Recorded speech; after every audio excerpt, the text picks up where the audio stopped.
अल्हम्दुलिल्लाह वहदा वस्सलातु वस्सलामु अला मन ला नबिय्य बअदा वअऊज़ु बिल्लाहि मिनश शैतानिर रजीम बिस्मिल्लाहिर रहमानिर रहीम सुब्हानल्लज़ी अस्रा बिअब्दिही लैलन मिनल मस्जिदिल हराम इलल मस्जिदिल अक़्सल्लज़ी बारकना हौला लिनुरहु मिन आयातिना बिस्मिल्लाहिर रहमानिर रहीम रब्बि इश्रह ली सदरी व यस्सिर ली अमरी वहलुल उक़दतम मिन लिसानी यफ़क़हू क़ौली। मेरी अज़ीज़ सामियात, आज के इस मजलिस में आप सभी का तहे दिल से खैर मक़दम है। अस्सलामु अलैकुम व रहमतुल्लाहि व बरकातुहू। जैसा कि आपके इल्म में आ चुका है, मेरी आज की इस गुफ्तगू का मौजू है दास्तान फ़लस्तीन, इब्राहीम से इसराइल तक। जी हाँ, आज हम ये जानेंगे कि इस फ़लस्तीन पर क्या गुज़रती आई है तारीख़ में, और हम जानेंगे ये बात इब्राहीम अलैहिस्सलाम नबी से लेकर इसराइल यानी इसराइल स्टेट के क़याम तक, यानी अब तक। सबसे पहले जानने की ज़रूरत ये है कि ये 4000 साल की तारीख़ है, जिसको एक मजलिस में, एक नशिस्त के अंदर तफसील से बताना नामुमकिन है। लिहाजा बहुत अहम वाक़यात को ही इंक्लूड करते हुए हम आगे बढ़ेंगे, और बीच की जो तफसीलात होंगी वो आपका होमवर्क रहेगी कि अब आप तारीख़ का मुताला करें। इससे पहले कि फ़लस्तीन की तारीख़ और फ़लस्तीन पे क्या क्या गुज़री तफसील से जाने, यानी तारीख़ स्टार्ट करें, हमें ये ज़रूर जानना चाहिए कि ये मौजू क्यों लिया गया है और उसकी अहमियत और अफादियत क्या है। फ़र्स्ट ऑफ़ ऑल, ये मौजू का इंतखाब इसलिए किया गया है क्योंकि ये एक करंट अफेयर है, और आप रोज़ाना न्यूज़ में देख रही और पढ़ रही हैं कि पैलेस्टीनियन पीपल के ऊपर क्या जुल्म सितम रवा है और इज़राइल स्टेट उनके साथ क्या कर रहा है। तो अगर जो हालात हैं उसके बारे में तारीख़ पता होती है, हिस्ट्री पता होती है, तो चीज़ें बेहतर समझ में आती हैं। तो हिस्ट्री हम इसलिए जानेंगे ताकि ये जो आजकल जो कुछ भी चल रहा है पिछले तकरीबन 1 माह से लगातार, वो हमें बेहतर तरीक़े से समझ में आए और पूरी पिक्चर हो हमारे दिमाग में कि कब क्या चीज़ हुई थी जो फाइनली अब ये कुछ हो रहा है। उसकी अहमियत नंबर 2 है फ़लस्तीन की अहमियत, यानी पैलेस्टाइन हमारे लिए क्यों इम्पोर्टेंट है। हम मुसलमान उम्मत हैं और ये वाहिद उम्मत है जो हर एक नबी पर ईमान लाई। आदम अलैहिस्सलाम से लेके मोहम्मद रसूलुल्लाह सल्लल्लाहु अलैहि वसल्लम तक, आखिरी नबी तक जो भी दुनिया के लोग ईमान रखते हैं वो सिर्फ मुसलमान हैं। तो ये फ़लस्तीन ये अंबिया का मस्कन है। बहुत सारे नबियों को अल्लाह ताला ने यहाँ पर मबऊस किया, और सैकड़ों अंबिया अलैहिमुस्सलाम की कब्रें हैं फ़लस्तीन में। लिहाजा ये हमारे लिए निहायत अहम है कि हम जानें कि फ़लस्तीन की क्या तारीख़ है, और ये हमारे लिए हरम का दर्जा रखती है ये सरज़मीन, क्योंकि वहाँ पर बैतुल मक़दिस के अंदर वो मस्जिद अक़सा है, और ये हमारे लिए 3 हरम में से एक है, जिसका ज़िक्र बुखारी मुस्लिम की मुत्तफ़क़ रिवायत में मिलेगा। बुखारी की हदीस में इंटरनेशनल नंबरिंग के मुताबिक 1197, और मुस्लिम की हदीस में इंटरनेशनल नंबरिंग के मुताबिक 3384 में है कि अल्लाह के रसूल सल्लल्लाहु अलैहि वसल्लम ने फरमाया कि तुम 3 मस्जिदों के अलावा किसी मस्जिद की ज़ियारत के लिए अपने कजावे न कसो। एक मस्जिद हराम यानी मक्का मुकर्रमा वाली मस्जिद, दूसरी मस्जिद अक्सा यानी कि बैतुल मक़दिस वाली मस्जिद, मस्जिद अक्सा का मतलब दूर की मस्जिद, और नंबर 3 मेरी मस्जिद कहने का मतलब मस्जिद अन्नबवी सल्लल्लाहु अलैहि वसल्लम।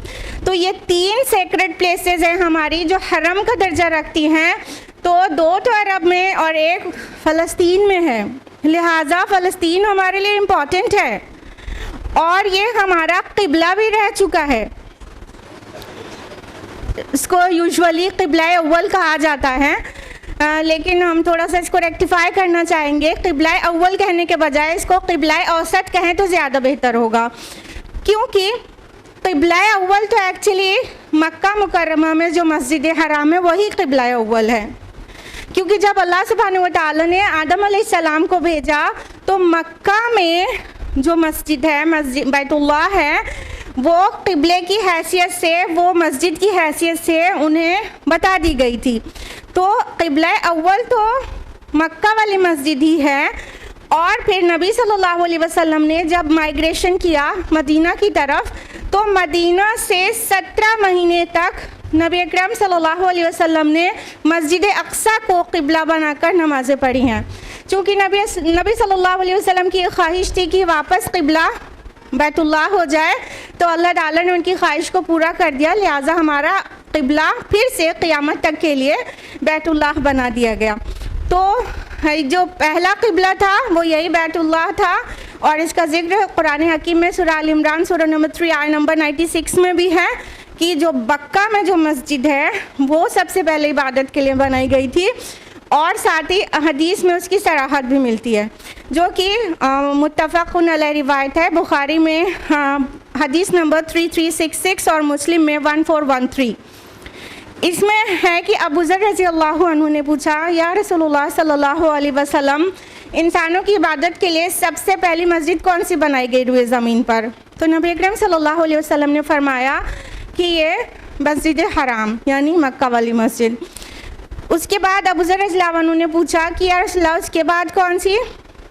तो रसूलुल्लाह सल्लल्लाहु अलैहि वसल्लम ने फरमाया मस्जिद अक्सा यानी दूर की मस्जिद, यानी फ़लस्तीन में जो मस्जिद है मस्जिद अक्सा। और अबू ज़र रज़ियल्लाहु अन्हु ने उसके बाद पूछा, या रसूलुल्लाह इन दोनों मसाजिद के दरमियान कितना ज़माने का गैप था, कितनी दूरी थी? तो आप सल्लल्लाहु अलैहि वसल्लम ने फरमाया 40 साल।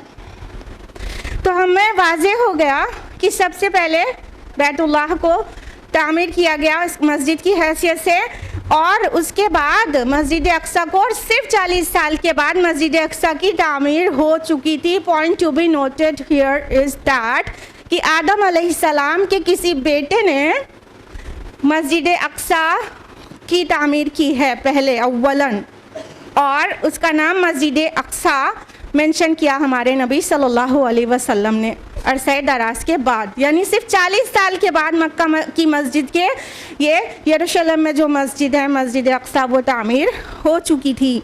तो हमारा इसके साथ हरम जैसा ताल्लुक़ है, और ये वो जगह है जिसमें इबादत करने में इन 2 मसाजिद के अलावा उसमें भी इबादत करने में ज़्यादा सवाब मिलता है। उसके अलावा ये वो जगह है जहाँ से हमारे नबी सल्लल्लाहु अलैहि वसल्लम को मेराज का सफ़र कराया गया था, और जहाँ तक हमारे नबी को इसरा का सफ़र कराया गया था। ज़मीनी सफ़र को इसरा कहते हैं, मक्का से लेके बैतुल मक़दिस तक, और बैतुल मक़दिस से जो असेंशन है टू हेवन उसको मेराज कहते हैं। तो हमारे नबी सल्लल्लाहु अलैहि वसल्लम को रात के हिस्से में मक्का से यरूशलेम और वहाँ सफ़र कराया जाता, और जो असेंशन था वो वहाँ से हुआ था। लिहाजा ये हमारा एक और जज्बाती ताल्लुक़ है उस सरज़मीन से कि हमारे नबी सल्लल्लाहु अलैहि वसल्लम को वहाँ ले जाया गया, और वहाँ से आपका जो मेराज का सफ़र था वो शुरू कराया गया। उसके अलावा जब नबी सल्लल्लाहु अलैहि वसल्लम वहाँ पहुँचे हैं तो पहले से तमाम अंबिया मौजूद थे, और हमारे नबी सैयदुल मुरसलीन हैं, और उसका मुज़ाहिरा हो गया वहाँ उस जगह पर भी कि आपने तमाम अंबिया को वहाँ पर नमाज़ पढ़ाई है, आपने ये इमामत की है। लिहाजा ये फ़लस्तीन सरज़मीन हमारे लिए निहायत अहम है, बहुत इम्पॉर्टेंट है, इसके साथ हमारा जज्बाती ताल्लुक़ है। रही बात और अहमियतों के कि हम क्यों जाने तारीख़ बनी इसराइल, तो उसकी एक अहमियत ये भी है कि उम्मत मुस्लिमा की, जो मोहम्मद रसूलुल्लाह की उम्मत है, उसकी यहूद से बड़ी मुशाबहत है। आप सल्लल्लाहु अलैहि वसल्लम ने इस खबर दी है कि हम उसकी बहुत मुशाबहत इख्तियार करेंगे, बहुत कॉपी करेंगे कई मानों में। जैसा कि मुत्तफ़क़ुन अलैह रिवायत से मिशकात अल-मसाबी में दर्ज है, हदीस नंबर 5361, अल्लाह के नबी सल्लल्लाहु अलैहि वसल्लम ने फरमाया कि तुम अपने से पहले की लोगों की ज़रूर पैरवी करोगे और मुताबिकत करोगे। जैसे बालिश बालिश के बराबर और हाथ हाथ के बराबर होता है, इसी तरह तुम उनको फॉलो करोगे। और अगर उनमें से कोई किसी गिरगिट के बिल में घुसा होगा तो तुम भी ज़रूर घुसोगे। तो जब दरियाफ्त किया गया, या रसूलुल्लाह सल्लल्लाहु अलैहि वसल्लम, क्या पहले की उम्मतों से आपकी मुराद यहूद और नसारा हैं? तो हमारे नबी ने फरमाया कि वो नहीं तो फिर और कौन। यानी हमें ख़बर दी गई है कि ये मुस्लिम उम्मा, पहले की मुस्लिम उम्मा यानी बनी इसराइल को बहुत कॉपी करेगी। लिहाजा हमारे लिए ज़रूरी है और अहम है कि हम जानें कि बनी इसराइल और यहूद और नसारा की क्या तारीख़ थी, अल्लाह उनसे किन बातों पे गज़बनाक हुआ और अल्लाह उनसे किन बातों पे खुश हुआ। तो हमें जानना बहुत अहम है कि हम अपने से पिछली कौमों की तारीख़ को जानें और वो चीज़ें रिपीट नहीं करें जो उन्होंने की। और मेरी आपसे हम्बल रिक्वेस्ट है कि आप सुनते हुए बिटवीन द लाइंस कुछ कुछ लेसन अपने लिए लेते चलिएगा। और कुरान हकीम में बनी इसराइल के मुताल्लिक जो वाक़यात हैं, उसकी जो कसरत है, उससे भी उसकी अहमियत का पता चलता है। यानी अल्लाह ताला ने आखिरी रसूल से खिताब करके तो पूरा कुरान ही नाजिल किया है, लेकिन उसके अलावा जिस रसूल का नाम कुरान में सबसे ज़्यादा बार आया है वो कौन है? एग्जैक्टली मूसा अलैहिस्सलाम। और मूसा अलैहिस्सलाम की स्टोरी कुरान हकीम में सूरह तौहा में तो लगता है पूरी सूरह ही उससे भरी पड़ी है, सूरह कसस और कई सूरतों में। और बनी इसराइल की तारीख़ के मुतालिक बहुत सारी डिटेल्स मदनी सूरतों में और कुछ मक्की सूरतों में भी, जैसा कि सूरह बकरा, सूरह आल इमरान, सूरह निसा, माइदा और सूरह बनी इसराइल और बहुत सारी मक्की मदनी सूरतों में बनी इसराइल की तारीख़ मिलती है। लिहाजा हमें ये समझ में आता है कि जब तक हम बनी इसराइल की तारीख़ अच्छी तरह नहीं समझें तो कुरान का भी एक बहुत बड़ा हिस्सा ठीक से नहीं समझ सकते। तो कुरान को भी बेटर कॉम्प्रिहेंड करने के लिए we need to get to know the history of बनी Israel. That's why we have chosen the topic today, कि हम जानें कि बनी इसराइल की क्या तारीख़ थी। So let's begin with Ibrahim अलैहिस्सलाम, क्योंकि यही टॉपिक है ना, इब्राहीम से इज़राइल तक। तो इब्राहीम अलैहिस्सलाम अभी से तकरीबन 4000 साल पहले 2200 क़ब्ल मसीह इराक़ में पैदा हुए, और एक जगह है वहाँ पर। और अगर हम इब्राहीम अलैहिस्सलाम के दावती मिशन पर गौर करें तो हम पाएंगे कि आपकी दावत आलमगीर नज़र आती है। अदर दैन आर प्रोफेट सल्लल्लाहु अलैहि वसल्लम, अगर कोई रसूल आलमगीरी दावत लेकर उठा तो नज़र आता है कि इब्राहीम अलैहिस्सलाम इराक़ में पैदा हुए और उसके बाद उन्होंने फ़लस्तीन और शाम और उर्दुन और मिस्र, इन तमाम जगहों पर सफ़र किया है और मुख्तलिफ़ जगहों पर अलग अलग नबियों को अपॉइंट किया उन्होंने कि वो दावत का काम करें। नबी अपॉइंट करना तो अल्लाह ताला का काम है, लेकिन उनके ख़ानदान से जो नबी थे उन्होंने कहाँ कहाँ पर छोड़ा उसको जानना चाहिए हमें। लूत अलैहिस्सलाम को शर्क़ उर्दुन में छोड़ा, जो कि आपके भतीजे थे, पता होगा आपको।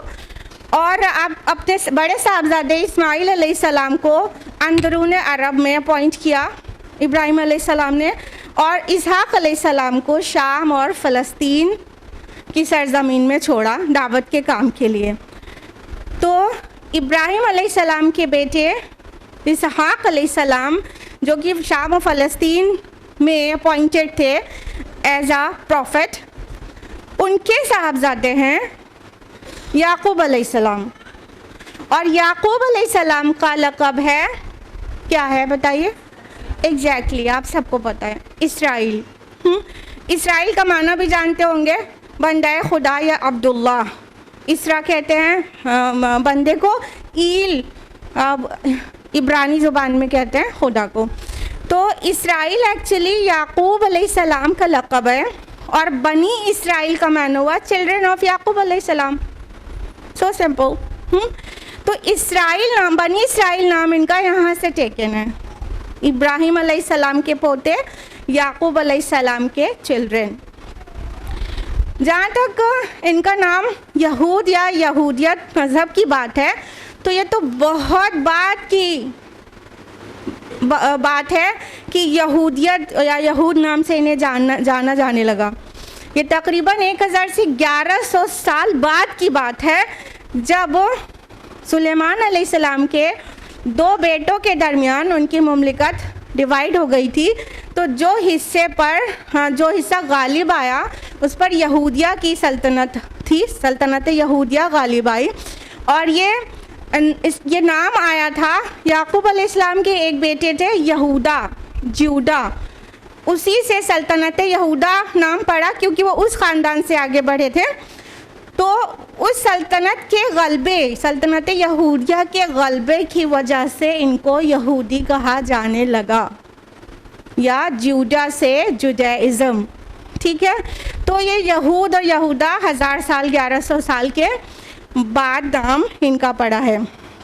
और ये बात हम में से सभी लोग जानते हैं कि इब्राहिम अलैहिस्सलाम ना यहूदी थे ना नसरानी, लेकिन वो क्या थे? ही वाज अ मुस्लिम।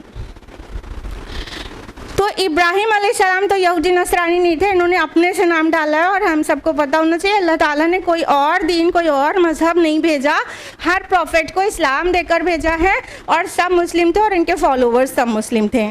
ठीक है, तो इब्राहिम अलैहिस्सलाम के जो पोते याकूब अलैहिस्सलाम, जो फ़लस्तीन में आबाद थे, तो उनके बेटे एक प्रॉफिट थे। क्या नाम था उनका? याकूब अलैहिस्सलाम के वो बेटे जो नबी थे, हाँ सबको मालूम है ना, यूसुफ अलैहिस्सलाम, वो उनके बेटे थे, नबी थे। लेकिन यूसुफ अलैहिस्सलाम के साथ बचपन में क्या वाक़या पेश आया, ये हमें सूरह यूसुफ से खूब अच्छी तरह से पता है। ठीक है, तो अगर बाइबल के माने, according to the Bible and scholars of the Bible, यूसुफ अलैहिस्सलाम की पैदाइश 1906 क़ब्ल मसीह हुई थी, 1906 बिफोर क्राइस्ट। और जो वाक़या सूरह यूसुफ में यूसुफ अलैहिस्सलाम का मेंशन्ड है, अकॉर्डिंग टू द बाइबल वो 1890 BC बिगन हुआ था। ठीक है, तो आपने जाना कि यूसुफ अलैहिस्सलाम को उनके भाइयों ने कुएं में डाल दिया। वहाँ से जिस काफ़िले ने उनको निकाला वो मिस्र की तरफ जा रहा था, और यूसुफ अलैहिस्सलाम कहाँ पहुँच गए? मिस्र पहुँच गए। इस तरह बनी इसराइल में से एक नबी वो मिस्र पहुँच जाते हैं। ठीक है, जब यूसुफ अलैहिस्सलाम मिस्र पहुँचे थे, तो वहाँ पर जो बादशाह होते थे उनको चरवाहे बादशाह या हेक्सस किंग्स कहा जाता था। और उस टाइम पर जब यूसुफ अलैहिस्सलाम जेल से निकले हैं, तो उस टाइम 15th डायनेस्टी रूल कर रही थी हेक्सस किंग्स की। 15th डायनेस्टी, 15वें ख़ानदान की हुकूमत थी चरवाहे बादशाहों की। और ये क़िब्तियुन नस्ल नहीं थे, मिस्र में था ना, लेकिन क़िब्तियुन नस्ल नहीं थे, ये अरबियुन नस्ल थे। तारीख़ में है कि ये 2000 BC के करीब अरब इलाक़ों से निकलकर मिस्र गए थे, और मिस्र में गलबे को पाकर वो हुकूमत करने लगे थे।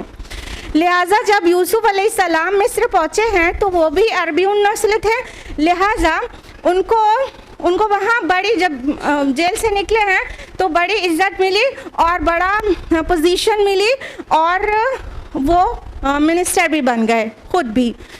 और आपको ये भी पता है कि जब यूसुफ अलैहिस्सलाम मिनिस्टर बन चुके थे तो जब फ़लस्तीन में सूखा पड़ गया था तो आपके पूरे ख़ानदान को आपने कहाँ बुला लिया था?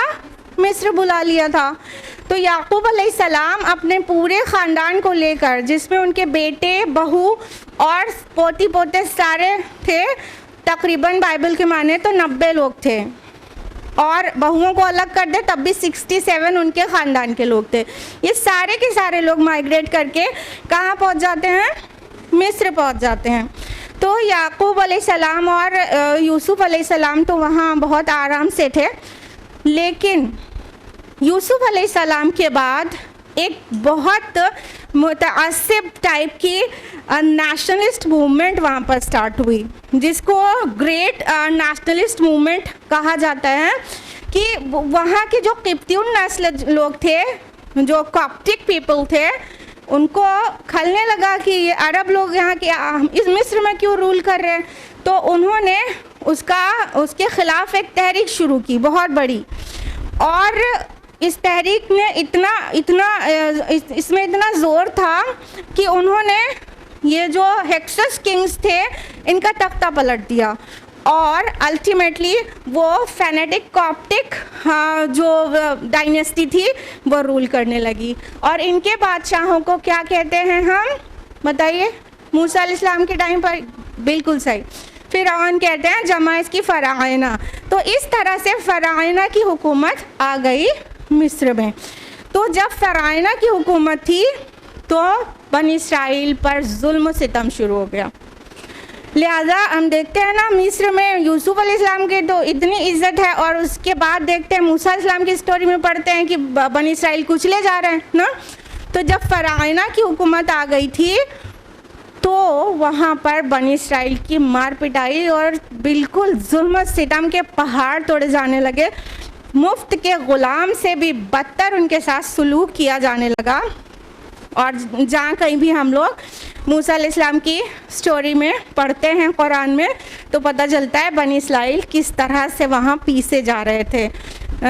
कुरान हकीम में बहुत जगह तज़किरा है, अभी आपने क़िरात में भी समाअत फरमाया, और हम एक आयत ही कोट करना चाहेंगे, सूरह इब्राहिम सूरह नंबर 49 नंबर 6 कि याद करो जब मूसा ने अपनी कौम से कहा कि ए लोगो, ए बनी इस्राइल, अल्लाह के उस एहसान को याद करो जो उसने तुम पर किया। उसने तुमको फ़िरौनियों से निजात दिलाई, और वो तुम्हारे ऊपर बहुत जुल्म कर रहे थे और कत्ल कर देते थे तुम्हारे बेटों को और ज़िंदा रखते थे तुम्हारी औरतों को, और ये अल्लाह की तरफ से तुम्हारे लिए बहुत बड़ी आजमाइश थी। तो पता चला कि इतना बड़ा जुल्म हो रहा था इनके ऊपर, बनी इस्राइल के ऊपर, जब फ़िरौन हुकूमत कर रहा था। अल्लाह रब्बुल आलमीन को अपने इन बंदों पर रहम आ गया, और उसने एक अजीम पैगंबर वहाँ पर भेजा इनको जो जुल्म था उससे निकालने के लिए। किस रसूल को? मूसा अलैहिस्सलाम। तो मूसा अलैहिस्सलाम 1400 BC वहाँ पर पॉइंट हुए थे, यानी मूसा अलैहिस्सलाम का ज़माना 1400 क़ब्ल मसीह का ज़माना है। मूसा अलैहिस्सलाम ने को कहा गया सूरह तौहा सूरह नंबर 20 आयत नंबर 24 में, इज़हब इला फ़िरऔन इन्नहु तग़ा, जाओ फ़िरौन की तरफ, उसने बड़ी सरकशी मचा रखी है। तो मूसा अलैहिस्सलाम 2 ड्यूटीज़ पर अपॉइंटेड थे।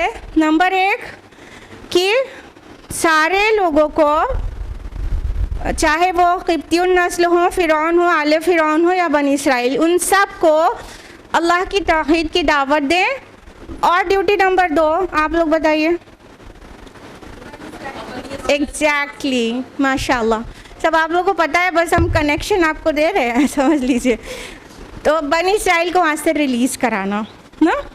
मूसा अलैहिस्सलाम ने जाकर दावत दी फ़िरौन को, वो नहीं माना, आपको पता है। मूसा अलैहिस्सलाम को हुक्म हुआ कि लेकर निकलो, जो चीज़ आपको मालूम है वो हम सरसरी लेके गुजर रहे हैं, ठीक है। तो कहा बनी इसराइल को वहाँ से लेकर निकल जाओ रातों रात और तुम्हारा पीछा किया जाएगा। मूसा अलैहिस्सलाम लेकर निकले, फिरौन अपने पूरे लाव लश्कर के साथ पीछा कर रहा था और ये कहाँ से, मिस्र से निकले हैं और जाना क्या है, सहराए सीना की तरफ पहुँचना कहाँ है, फ़लस्तीन की तरफ। तो बीच में क्या है, बहरे अहमर है, रेड सी, इसको क्रॉस किया मूसा अलैहिस्सलाम ने। और जैसे ही आपके सारे लोग बनी इसराइल क्रॉस हो गए, फिरौन भी पीछा करते हुए आया और आपको सबको पता है वो गर्काब हो गया। पूरा मंजर स्केच किया गया है सूरह यूनुस में, ठीक है। तो वो गर्काब हो गया, लेकिन मूसा अलैहिस्सलाम का मिशन सामने जाने की तरफ था, पीछे आने की तरफ नहीं। मिस्र फिर नहीं पलटे, आप बनी इसराइल को लेके सहराए सीना में दाखिल हो गए, सिनाई पेनिनसुला। उसमें फिर बनी इसराइल ने तमाम तरह के फितने शुरू कर दिए। मूसा अलैहिस्सलाम को बुलाया गया कोहे तूर पर शरीयत देने, तौरात देने के लिए। उनके पीछे शिर्क में मुब्तला हो गए, आपको पता है बछड़े की इबादत करने लगे। तो ये इनकी फितने शुरू हो गए, क्योंकि ये जो इतने ग़ुलामी के इतने साल इनके ऊपर गुजर चुके थे ना, तो ये दीनी, अखलाकी और सियासी हालत नहायत खस्ता हो चुकी थी। तो एक के बाद एक ये कोई ना कोई फितने ही में मुब्तला हो जाते थे। लिहाजा मूसा अलैहिस्सलाम को बहुत बुरा लगा जब वो उन्होंने आके देखा। फिर उनको तौरात दी गई, उनको रोका गया शिर्क से, अल्लाह की तरफ बुलाया गया। उनके ऊपर बहुत नेमत अल्लाह ताला ने बरसाई, बहुत सारे इनाम किए, आप सबको सब पता है। मन और सलवा बिना खाए कमाए उनको खाने को मिलता था, धूप के लिए छत बनाने की ज़रूरत नहीं थी, बादलों का साया उनके ऊपर था। तो इस तरह से इतने लाड और प्यार से अल्लाह ताला ने इस कौम को सहराए सीना में रखा हुआ था। लेकिन उन्होंने अल्लाह के शुक्रगुजार होने के बजाय, रब और रसूल की मानने के बजाय हमेशा ही कोई ना कोई फसाद किया।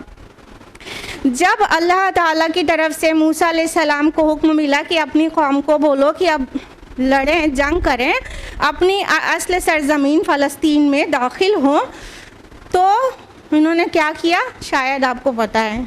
रिवाइज करते हैं, सूरह माइदा सूरह नंबर 5 आयत नंबर 20 से 26 तक में ये चीज़ें मेंशन्ड है। आयत नंबर 20, वइज़ क़ाल मूसा लिक़ौमिही, जब मूसा अलैहिस्सलाम ने अपनी कौम से कहा। आयत नंबर 21, या कौमी उदखुलुल अर्दल मुक़द्दसतल्लती कतबल्लाहु लकुम, कि ए मेरी कौम दाखिल हो जाओ अर्द मुक़द्दसा में जो अल्लाह ने तुम्हारे लिए लिख दी है। ये अर्द मुक़द्दसा कौन सी है? फ़लस्तीन। तो आपको मालूम है क्या जवाब दिया था मूसा की कौम ने अलैहिस्सलाम? आयत नंबर 24, क्या कहा? फ़ज़हब अंत व रब्बक फ़क़ातिला इन्ना हाहुना क़ाइदून। मूसा तुम और तुम्हारा रब, तुम दोनों जाओ जाके लड़ो, हम यहीं बैठे हैं।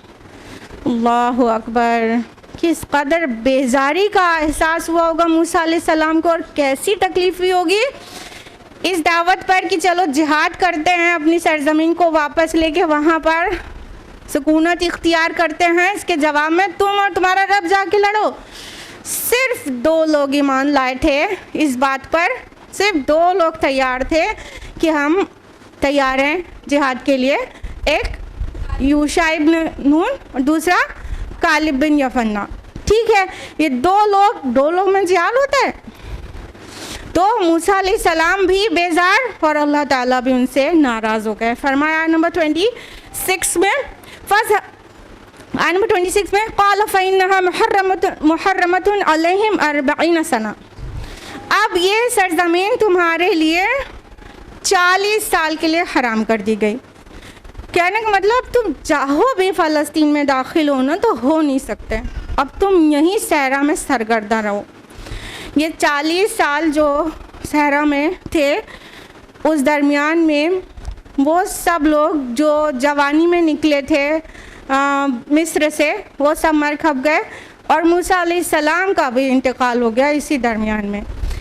मूसा अलैहिस्सलाम जाने से पहले उन्हें बहुत सारी हिदायत देकर गए थे कि क्या क्या करना, क्या नहीं करना, जब कभी फ़लस्तीन में दाखिल होना तो तुम्हारा क्या तर्ज अमल होना चाहिए, सब सिखा पढ़ा कर गए थे। बाइबल में पढ़े, तफसील से मिलेगा।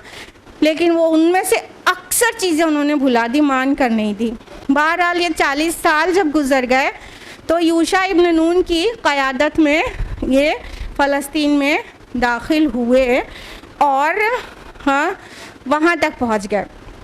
लेकिन इस दरमियान में उनकी अखलाकी पस्ती और दीनी और सियासी हालात इतना ख़राब हो चुका था कि उनके अंदर एक के बाद एक फितना सर उठाता रहता, एक से एक सरकशी करते रहते।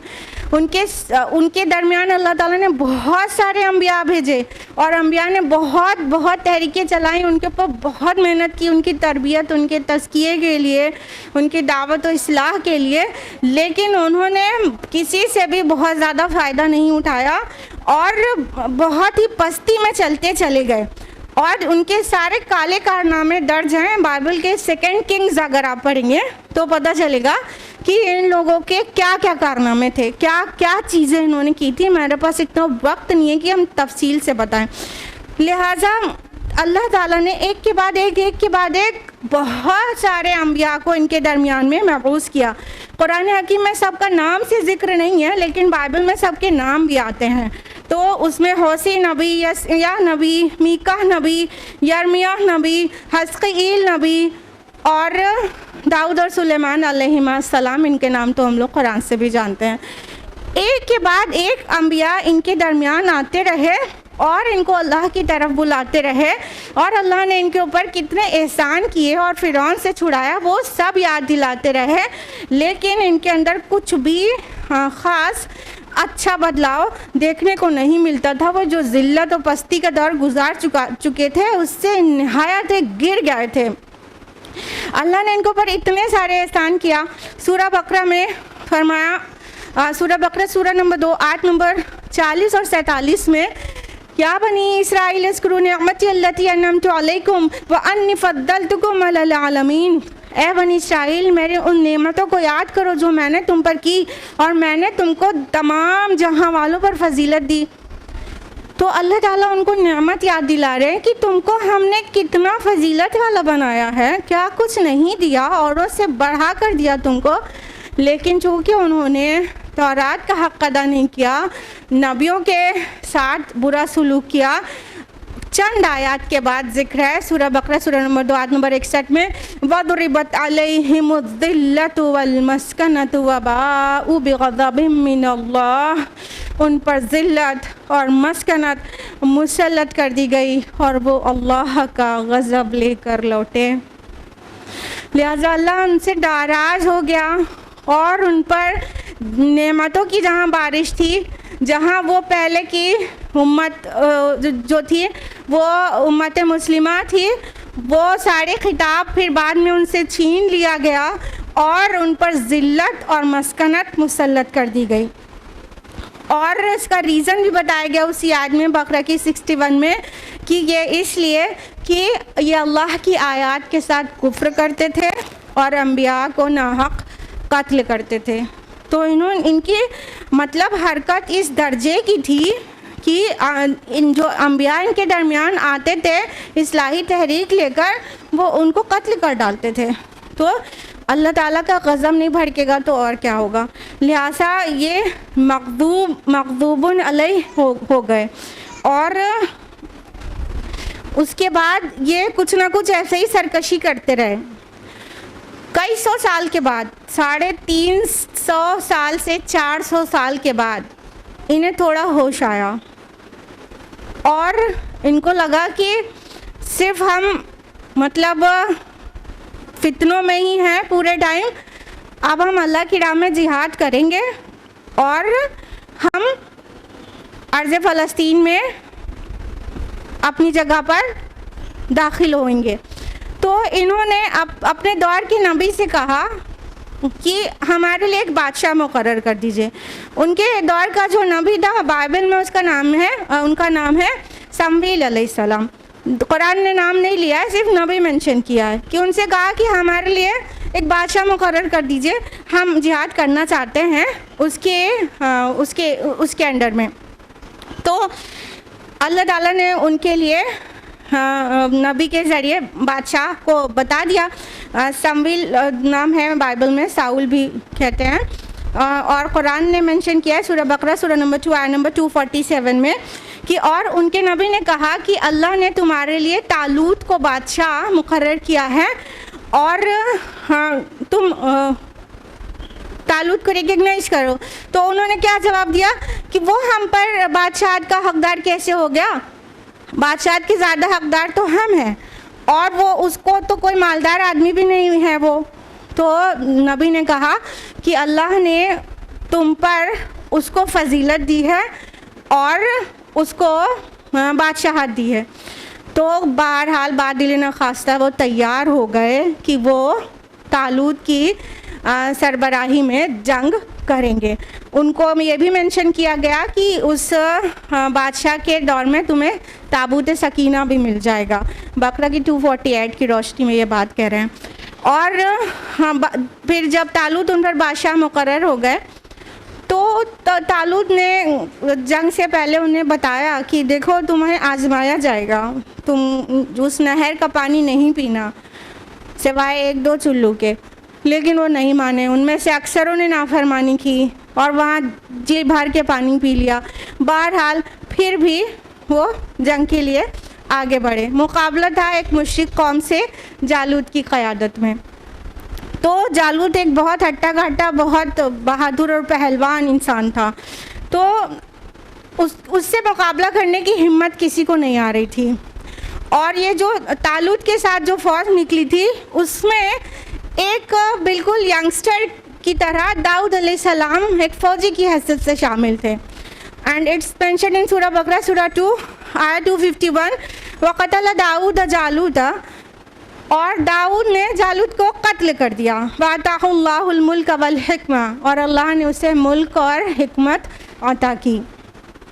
तो चूँकि उस वक्त दाऊद अलैहिस्सलाम बिल्कुल भी नोन फिगर नहीं थे, बिल्कुल अननोन से एक फ़ौजी की हैसियत से एक नौजवान लड़के थे, शामिल थे फ़ौज में, और उन्होंने जालूत को कत्ल कर दिया।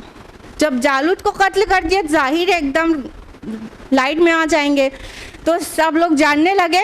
और जब वो सिपहसालार आज़म कत्ल हो जाता है तो फिर फ़ौज के तो कदम उखड़ जाते हैं। लिहाजा शिकस्त हुई जालूत के लश्कर को और तालूत का लश्कर फतेयाब हुआ, यानी ये बनी इसराइल। और दाऊद अलैहिस्सलाम बिल्कुल रोशनी में आ गए और तालूत ने भी उनको बहुत पसंद किया और उनको अपनी बेटी ब्याह दी। लिहाजा दाऊद अलैहिस्सलाम अब तालूत के दामाद बन गए। तो पहले तालूत बादशाह थे, फिर दाऊद अलैहिस्सलाम ने बादशाहत की और फिर उसके बाद सुलेमान अलैहिस्सलाम ने।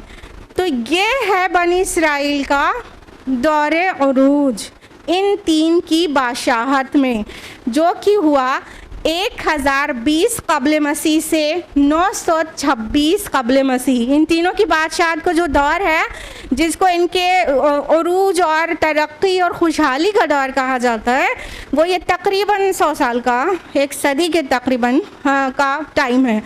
तो तालूत के बाद दाऊद अलैहिस्सलाम की बादशाहत में भी बड़ी तरक्की हुई। आपको पता है अल्लाह ताला ने आयरन को उनके लिए मोल्ड कर दिया था, लोहे को नरम कर दिया था, और फिर बड़े बड़े जंगी चीज़ें बनने लगीं और बहुत सारे असलहे और वेपन्स का आराम से मतलब बनने लगे और बड़ी तरक्की हुई। तो दाऊद अलैहिस्सलाम के दौर में भी तरक्की का इन्होंने बहुत दिन देखा। फिर जब सुलेमान अलैहिस्सलाम की बादशाहत आई, सूरह नमल और कई जगहों पर आपने कुरान में पढ़ रखा है कि कितनी तरक्की का वो दौर था। उनके लिए अल्लाह ने हवा को मुसख्खर कर दिया था। तो वो बहुत दूर दूर का सफ़र, जो बड़े बड़े जहाज़ उनके जो सामान लेके एक से दूसरी जगह जाते, और बिज़नेस जो है बहुत क्लाइमेक्स पे पहुंचा हुआ था, यानी इंटरनेशनल ट्रेड बहुत बढ़ गया, बहुत तरक्की कर गया सुलेमान अलैहिस्सलाम की सल्तनत में। जब सुलेमान अलैहिस्सलाम की ही बादशाहत थी, उसी वक्त हैकल सुलेमानी या फर्स्ट टेम्पल का कंस्ट्रक्शन किया गया। ये बात भी आपके इल्म में है। लेकिन अभी हमने आपको बताया ना कि मस्जिद अक्सा मस्जिद हराम से 40 साल बाद बनाई जा चुकी थी आदम अलैहिस्सलाम के किसी बेटे के ज़रिए। अब ये फिर से बैतुल मक़दिस में मस्जिद अक्सा की तामीर हो रही है, लेकिन उसको नाम दिया गया है हैकल सुलेमानी। ठीक है, first temple, Solomon's first temple ना, they used to say Solomon's first temple. तो जो सुलेमान अलैहिस्सलाम ने ये बड़ी शानदार मतलब हैकल बनाई और उसमें बड़े बड़े जिन्नों ने काम किया था। ये भी आपको पता होगा कि बहुत बड़े बड़े जिन सुलेमान अलैहिस्सलाम के पूरी तरह से कंट्रोल में थे। तो जिन्नों ने भी बहुत मेहनत करके ये टेम्पल को बनाया। और बड़ा मतलब दुनिया पे रोब था, एक बहुत बड़े खित्ते पे सुलेमान अलैहिस्सलाम ने अपनी बादशाहत की है। लोग कहते हैं कि पूरी दुनिया पे, ये थोड़ा मुबालगा है, लेकिन हाँ एक बहुत बड़े हिस्से पे ज़रूर किया है। फ़लस्तीन, शर्क़ उर्दून, शाम, ये पूरे इलाके पर उनकी मुमलिकत थी। बहरहाल जब तक सुलेमान अलैहिस्सलाम का दौर था तो ये पूरा जो एक सदी है इनके लिए दौरे अरूज था ना, गोल्डन पीरियड था इनकी हिस्ट्री का। लेकिन सुलेमान अलैहिस्सलाम के फौत होते ही फिर मसाइल शुरू हो गए, फसाद शुरू हो गए और उनकी जो इतनी बड़ी सल्तनत थी वो 2 टुकड़ों में बट गई। उनके 2 बेटों के दरमियान जो आपस में लड़ के और सल्तनत को बांट के अलग अलग हो गए, 2 टुकड़ों में उनकी पूरी सल्तनत बट गई। एक को सल्तनत इसराइली कहा जाता है, जो कि रूल करते थे शमाली फ़लस्तीन पर और शर्क़ उर्दून पर, और यानी ये सल्तनत, और इसका जो कैपिटल था वो सामरिया था। और दूसरी है सल्तनत यहूदिया। सल्तनत यहूदिया का जो हिस्सा था वो जुनूबी फ़लस्तीन और अदूम का हिस्सा था, और इसका जो कैपिटल जो पाए तख्त था वो था यरूशलेम। ध्यान रहे, यरूशलेम बोला जाए या बैतुल मक़दिस बोला जाए या अल-कुद्स बोला जाए या एलिया बोला जाए, ये सब नाम एक ही है, एक ही शहर के चारों नाम हैं। तो अब ये सल्तनत 2 टुकड़ों में बट गई है और इनकी आपस में भी बहुत ज़्यादा कशमकश है। दोनों आपस में लड़ते रहते हैं, दोनों सल्तनतें, दोनों में लड़ाई जंगें होती रहती हैं, दोनों में रकाबत है, दुश्मनी है और बहुत फसादात हैं आपस में भी। और साथ में दुनिया की दूसरी अक़वाम भी टाइम टू टाइम इन दोनों पर हमलावर होती रहती, टाइम टू टाइम। यहाँ तक कि आशूरियों ने ऐसा हमला किया कि इस्राएली सल्तनत का पूरा ख़त्म हो गया, इस्राएली सल्तनत को मिटा ही दिया आशूरियों ने। और जो सल्तनत यहूदिया थी उसको मिटा तो नहीं सके, उसका जो नुकसान था वो कंपैरेटिवली कम था और उसकी रेट कंपैरेटिवली स्लोवर थी। नुकसान उनका भी होता जा रहा था, आशूरी उनके ऊपर भी हमला कर रहे थे, दूसरी अक़वाम उनके ऊपर बार बार हमला कर रही थी लेकिन मिटा नहीं सके। तो ये हमने आपको बताया ना, यहूद नाम कहाँ से पड़ा, यहाँ से पड़ा कि ये खाली यहूदिया ही रह गई, तो इनके जो पीपल हैं वो यहूदी कहलाए। तो इस तरह से यहूदिया अभी ज़िंदा थी, अभी भी ज़िंदा है। लेकिन अनफॉर्चुनेटली 587 BC में 587 कब्ल मसीह, जब BC चलेगा तो डेट उल्टी चलेगी, पता है ना, जब आ जाएगा CE तब डेट सीधी चलेगी। तो 587 BC में बाबिल या बेबीलोनिया का रूलर नेबुकदनेस्सर, जिसको बख्त नस्र कहते हैं, नेबुकदनेस्सर ने एक सख्त हमला करके यरूशलेम को बर्बाद कर दिया। पूरे फ़लस्तीन पर हमला किया था उसने और जितने छोटे बड़े शहर थे सब की ईंट से ईंट बजा दी और यरूशलेम को तो ऐसा तबाह किया कि 2 ईंट सलामत नहीं बची। पूरी तरह से शहर नेस्त नाबूद हो गया और न सिर्फ शहर, हैकल सुलेमानी को भी मिसमार कर दिया, पूरी तरह से डिमोलिश हो गई उनकी फर्स्ट टेम्पल। और 6 लाख को कत्ल किया नेबुकदनेस्सर ने, 6 लाख लोगों को जो यहूदी थे उनको कत्ल किया और 6 लाख को हाँक कर अपने साथ बेबीलोनिया ले गया। यानी इराक, बाबिल शहर बंदी बनाकर, कैदी बनाकर, असीर बनाकर ले गया अपने साथ। तो ये जो इनके ऊपर इनका जो ये क्रश था, इसको कुरान हकीम ने इनकी पहली सरकूबी कहा है और वो पहले वादे का वक्त कहा है। You must have gone through this आया। सूरा बनी इसराइल सूरा नंबर 17 आया नंबर 5 में अल्लाह ताला ने फरमाया कि आखिरकार जब उनके पहले वादे का वक्त आया तो हमने उन पर ऐसे सख्त जंगजू बंदे अपने मुसल्लत कर दिए जो उनके शहरों में दाखिल हो गए और सबको बर्बाद कर दिया। और ये एक ऐसा वादा था जो होकर ही रहना था। Between the lines take some lessons. जो अल्लाह की बागी कौम होती है ना, अल्लाह ताला उसको अपने दूसरे बंदों से मिटाता है, उन्हें पनिश करता है और वो दूसरों को जो खुद एक्चुअली जालिम है उनको अपने बंदे कह रहा है अल्लाह ताला। ये अल्लाह की सुन्नत है। जब एक कौम बहुत सरकशी पे आमादा हो जाती है तो अल्लाह दूसरे सरकश को या दूसरे मोमिन को, इट डिपेंड्स, उनके ऊपर मुसल्लत कर देता है और ये सरकशी करने वालों को पेरिश कर देता है ताकि ज़मीन पर फसाद हद से ज़्यादा ना बढ़ जाए। तो ये जो पूरी सल्तनतें यहूदिया थी ना, उनको इस तरह बर्बाद किया कि अल्लाह ताला ने कहा कि हमने अपने बंदे भेजे जो जंगजू बंदे थे और फैल गए इनके शहरों में और इनको नेस्त नाबूद कर दिया। बहरहाल इनकी 6 लाख तो आबादी ख़त्म हो चुकी थी, 6 लाख असीर बनकर इराक़ पहुंच चुके थे। इसी दरमियान में इलियास अलैहिस्सलाम अपनी दावती तहरीक लेकर उठे। इनके यहाँ शिर्क तक आ जाता था, बाल की इबादत करने लगे थे। बाल नाम का एक बुत है, कुरान में भी जिक्र भी है। इलियास अलैहिस्सलाम ने उससे रोका इनको कि अल्लाह की इबादत करो, बाल की इबादत नहीं करो।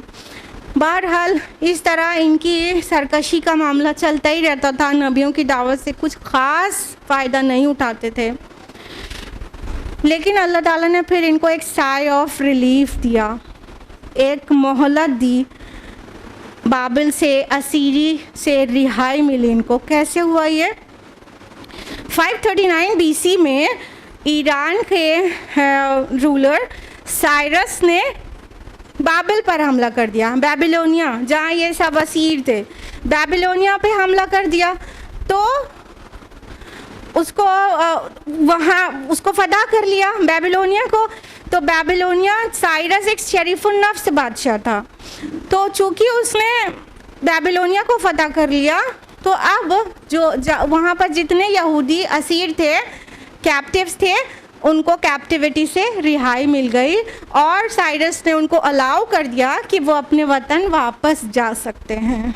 लिहाजा उनको एक सुकून की सांस लेने को मिला, उस असीरी से राहत मिली जिसको कुरान हकीम ने मेंशन किया है कि हमने तुमको मतलब फिर एक मौका दिया तुमको फिर से, और तुमको औलाद में और बढ़ा दिया, तुम्हारे तादाद बढ़ा दी। और 6 लाख तो मर चुके थे ना, तो फिर अल्लाह ताला ने इनको मल्टीप्लाई कर दिया। सूरह बनी इसराइल में मेंशन है। और ये माइग्रेशन जब उसने अलाउ कर दिया ना साइरस ने कि वो जा सकते हैं वापस अपने देश, तो ये माइग्रेशन मुद्दतों जारी रहा। इसी के दरमियान की बात है, तो 558 BC में उज़ैर अलैहिस्सलाम को अल्लाह ताला ने मबूस किया।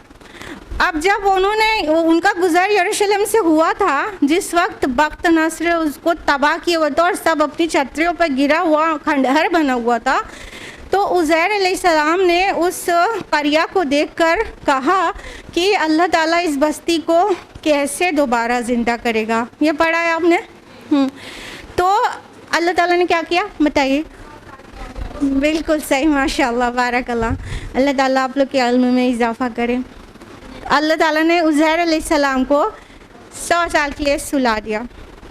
100 साल की नींद के बाद जब उज़ैर अलैहिस्सलाम उठे हैं, तब तक ये यरूशलेम पूरा बस चुका था, क्योंकि अभी हमने बताया ना कि इनको अलाउ कर दिया साइरस ने कि वो जा सकते हैं वापस यरूशलेम। तो वो वहाँ गए और इधर से एक अपना एक गवर्नर भी मदद के लिए लगाया कि शहर भी बसे और हैकल सुलेमानी दोबारा तामीर हो जाए। लिहाजा 150 साल के बाद इनका हैकल सुलेमानी जो मिस्मार पड़ा था वो फिर से तामीर हुआ। इसको ये सेकंड टेंपल कहते हैं, ठीक है, सेकंड टेंपल, क्योंकि फर्स्ट टेंपल तो सोलोमन ने बनाया था अलैहिस्सलाम, और ये सेकंड टेंपल फिर इनकी कोशिश से दोबारा 150 साल के बाद बना। इसके बाद भी ये आपस में भी झगड़ते, ये दूसरों से भी लड़ते, बहुत कश्मकश, बहुत फसाद, बहुत फितने का दौर इनके साथ चलता ही रहता। यहाँ तक कि 175 BC में यूनानियों ने एक के बाद एक हमला इनके ऊपर करते थे। तो 175 BC में यूनानियों ने इनको बिल्कुल ख़त्म करना चाहा था, लेकिन वो ख़त्म नहीं कर सके। रीज़न जानते हैं?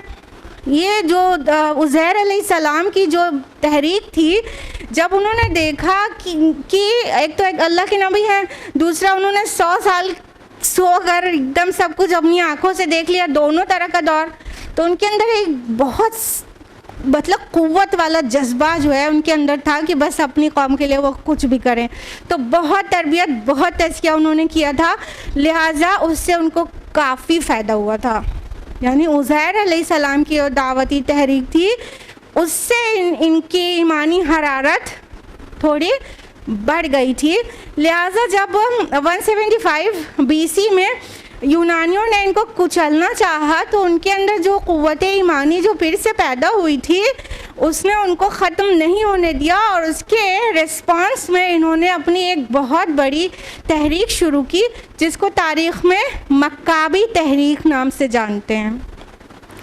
तो ये जब मक्काबी तहरीक उठी तो उन्होंने यूनानियों का मुकाबला किया और उनको मार भगाया और अपनी एक आज़ाद रियासत कायम कर ली जिसको मक्काबी सल्तनत कहते हैं। बड़ी मजबूत सल्तनत थी वो, और मक्काबी सल्तनत का एरिया तो जितने ज़मीन पर उन्होंने सुलेमान अलैहिस्सलाम ने वो फरमा रवाई की थी उससे भी बड़ा था। तो मक्काबी तहरीक चल रही थी, सल्तनत उनकी कायम हो चुकी थी जो 67 BC तक कायम रही। लेकिन फिर जिस तरह इंसानी ज़िंदगी को ज़वाल होता है, तहरीकों को भी ज़वाल होता है, फिर ये धीरे धीरे ज़वाल पजीर हो गई। उसके बाद इनके दरमियान में अल्लाह ताला ने बहुत अजीम अजीम नबियों और रसूलों को भेजा। I am talking about Zakaria अलैहिस्सलाम, याह्या अलैहिस्सलाम, और लास्टली एग्जैक्टली ईसा अलैहिस्सलाम। इन नबियों के साथ भी इन्होंने कुछ अच्छा सलूक नहीं किया, इंतहा दर्जे की सरकशी दिखाई। और याह्या, जिसको वो जॉन द बैप्टिस्ट कहते हैं बाइबल में, याह्या अलैहिस्सलाम को हीरोद नामी यहूदी फरमारवा ने याह्या अलैहिस्सलाम को शहीद करा दिया। और याह्या अलैहिस्सलाम, ईसा अलैहिस्सलाम हमासर हैं। ईसा अलैहिस्सलाम ने इनको अल्लाह की तरफ बुलाया, और ये जुल्म और नाइंसाफ़ी और गुमराही के घटाटोप अंधेरे में ईसा अलैहिस्सलाम की आवाज़ गूंजती है, इन्नल्लाह रब्बी व रब्बुकुम फअबुदूह, कि है बनी इसराइल, अल्लाह ही मेरा और तुम्हारा रब है, बस उसकी इबादत करो। शिर्क, बुत परस्ती, तावीज़ गंडा, जादू टोना, सब इनके यहाँ था। सब जितनी बुराई होती है ईसा अलैहिस्सलाम ने जान लगा दिया इनके साथ, और इनकी इस्लाह करने की बहुत कोशिश की, लेकिन उन्होंने मान कर नहीं दिया। अब ये इनके ख़ानदान का आखिरी रसूल था, और ये उसके भी, उस रसूल के भी जान के पीछे पड़ गए। और उस वक्त वहाँ रोमन्स रूल कर रहे थे, रोमन्स की रूलिंग थी फ़लस्तीन में।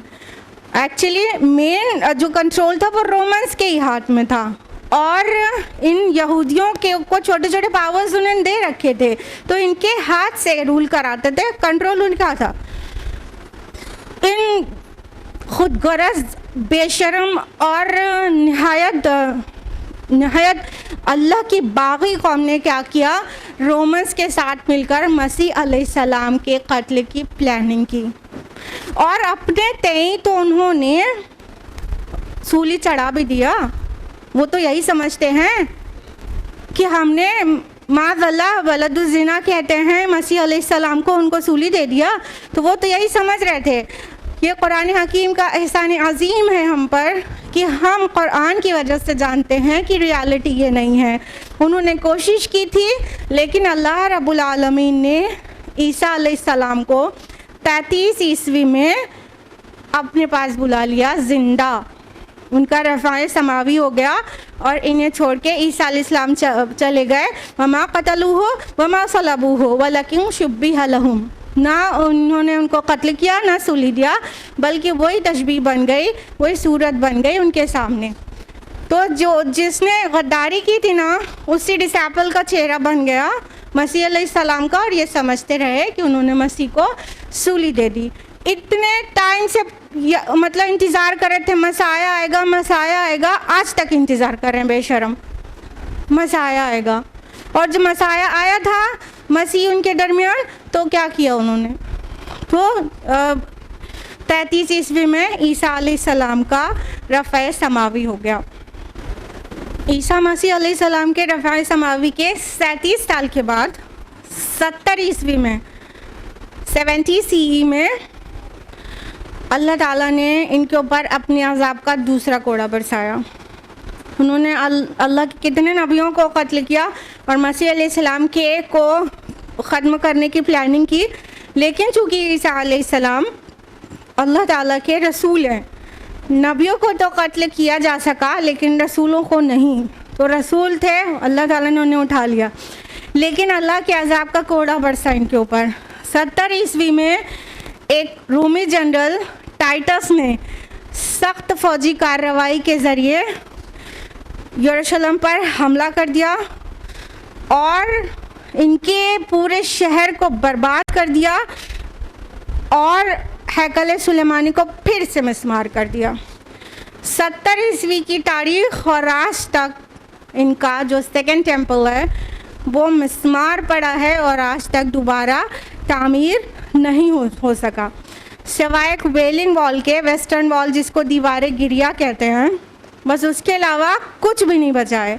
और अभी हम आपको बाद में बताएंगे कि ये दीवार गिरिया को जानना भी ये एक मुसलमान की उनके ऊपर रहमत है जो ये जानते हैं। बहरहाल इस वक्त जब टाइटस ने हमला किया तो एक दिन में 1,33,000 यहूदियों को मारा और 67,000 को बंदी बनाकर ले गया। रोमन्स साथ में ही रूल कर रहे थे, लेकिन क्या था कि उनके साथ भी कुछ ना कुछ टसल रहती थी, तो मना करते थे, रोमन्स मानते नहीं थे ये। तो अब उनको यही चाहिए था गोया कि अब इनको क्रश कर दिया जाए। तो फिर टाइटस ने हमला किया था और जब ये चीज़ पेश आई कि जब टाइटस ने हमला किया तो ये पूरी दुनिया में बिखर गए, यानी वहाँ से तो निकाल दिया ना उनको 1,33,000 का था, 67,000 को बंदी बना लिया, बाकी पूरी दुनिया में स्प्रेड हो गए। इसीलिए इसको इस टाइम को 70 ईस्वी से लेके 1917 तक को कहते हैं डायस्पोरा। अपना जो वो टाइम है दौरे इंतशार, पूरी दुनिया में बिखर गए। अब उनको कोई पुरस्ताने हाल नहीं था गोया, यानी वो कुछ यूरोपियन कंट्रीज़ में जाके बस गए, कुछ अफ्रीकन कंट्रीज़ में, कुछ ईरान में, कुछ अरब में, कुछ टर्की में और कुछ एशियन कंट्रीज़ में, पूरी दुनिया में फैल गए। शुरू हो गया इनका डायस्पोरा। तो ये जो दूसरी मार थी अल्लाह ताला की तरफ से, इसको कुरान में अल्लाह ताला ने यूँ मेंशन किया है सूरह बनी इसराइल सूरह नंबर 17 आयत नंबर 7 में कि जब हमारे दूसरे वादे का वक्त आया तो हमने ऐसे बंदे भेजे जो तुम्हारे चेहरे बिगाड़ दें और मस्जिद में जहाँ पाएँ दाखिल हो जाएं और तुमको नेस्त नाबूद कर दें, जिस चीज़ पर उनका ज़ोर चले उसको बर्बाद कर दें। ये अल्लाह ताला अपनी तरफ मंसूब कर रहे हैं।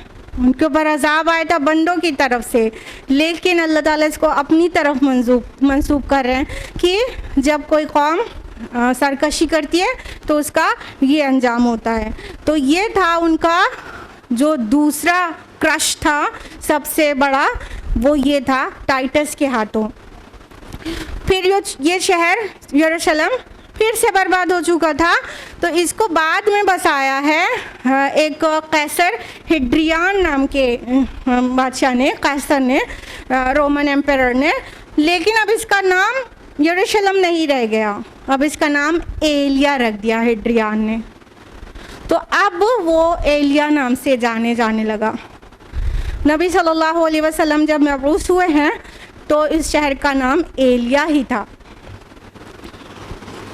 फिर उनके ऊपर एक और मुसीबत आ गई 313 ईस्वी में। क्या हो गया कि अभी तो रोमन एम्पायर पूरा मुशरिक था, लेकिन उसका एक बादशाह कॉन्स्टेंटाइन, उस्तुनतीन आज़म कहते हैं, वो उसने ईसाईयत कबूल कर ली।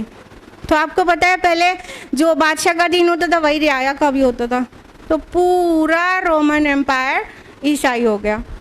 अब ईसाई हो गया तो अब ये यहूदियों की और शामत आ गई ना, क्योंकि ईसाई जिसको खुदा का बेटा कहते हैं, मादल्ला खुदा बनाए बैठे हैं, उसको कहते हैं वलदुज़्ज़िना है, तो मार पिटाई नहीं होगी, और मार पिटाई हुई। फिर इस कौम को और क्रश किया गया, किसके ज़रिए? ईसाइयों के ज़रिए। तो अब फिर से ये कुचले जाने लगे रोमन्स के हाथों भी।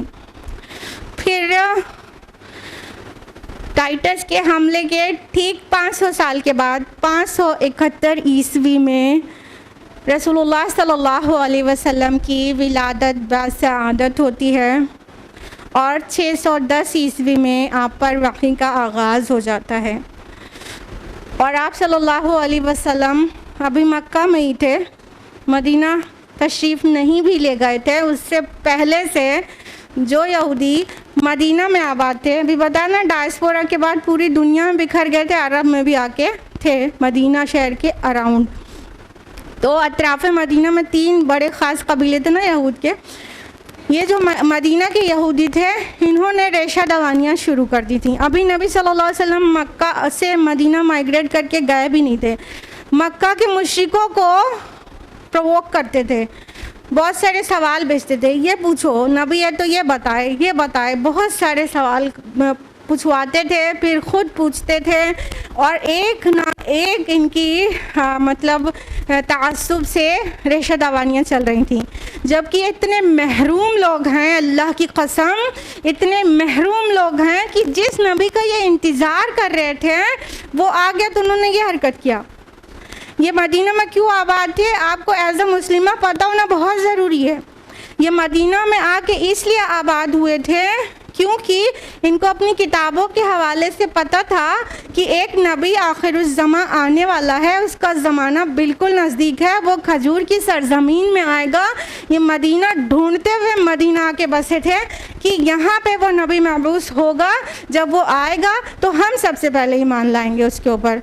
और ये औस और खजरत जो वहाँ पे कबाइल थे मदीना के, उनको जो है वो दिखाते थे, धौस दिखाते थे कि तुम्हें अभी जो करना है कर लो, जब हमारा वो नबी आएगा ना तो हम उसके साथ तुमसे लड़ेंगे, तुमको ख़त्म कर देंगे।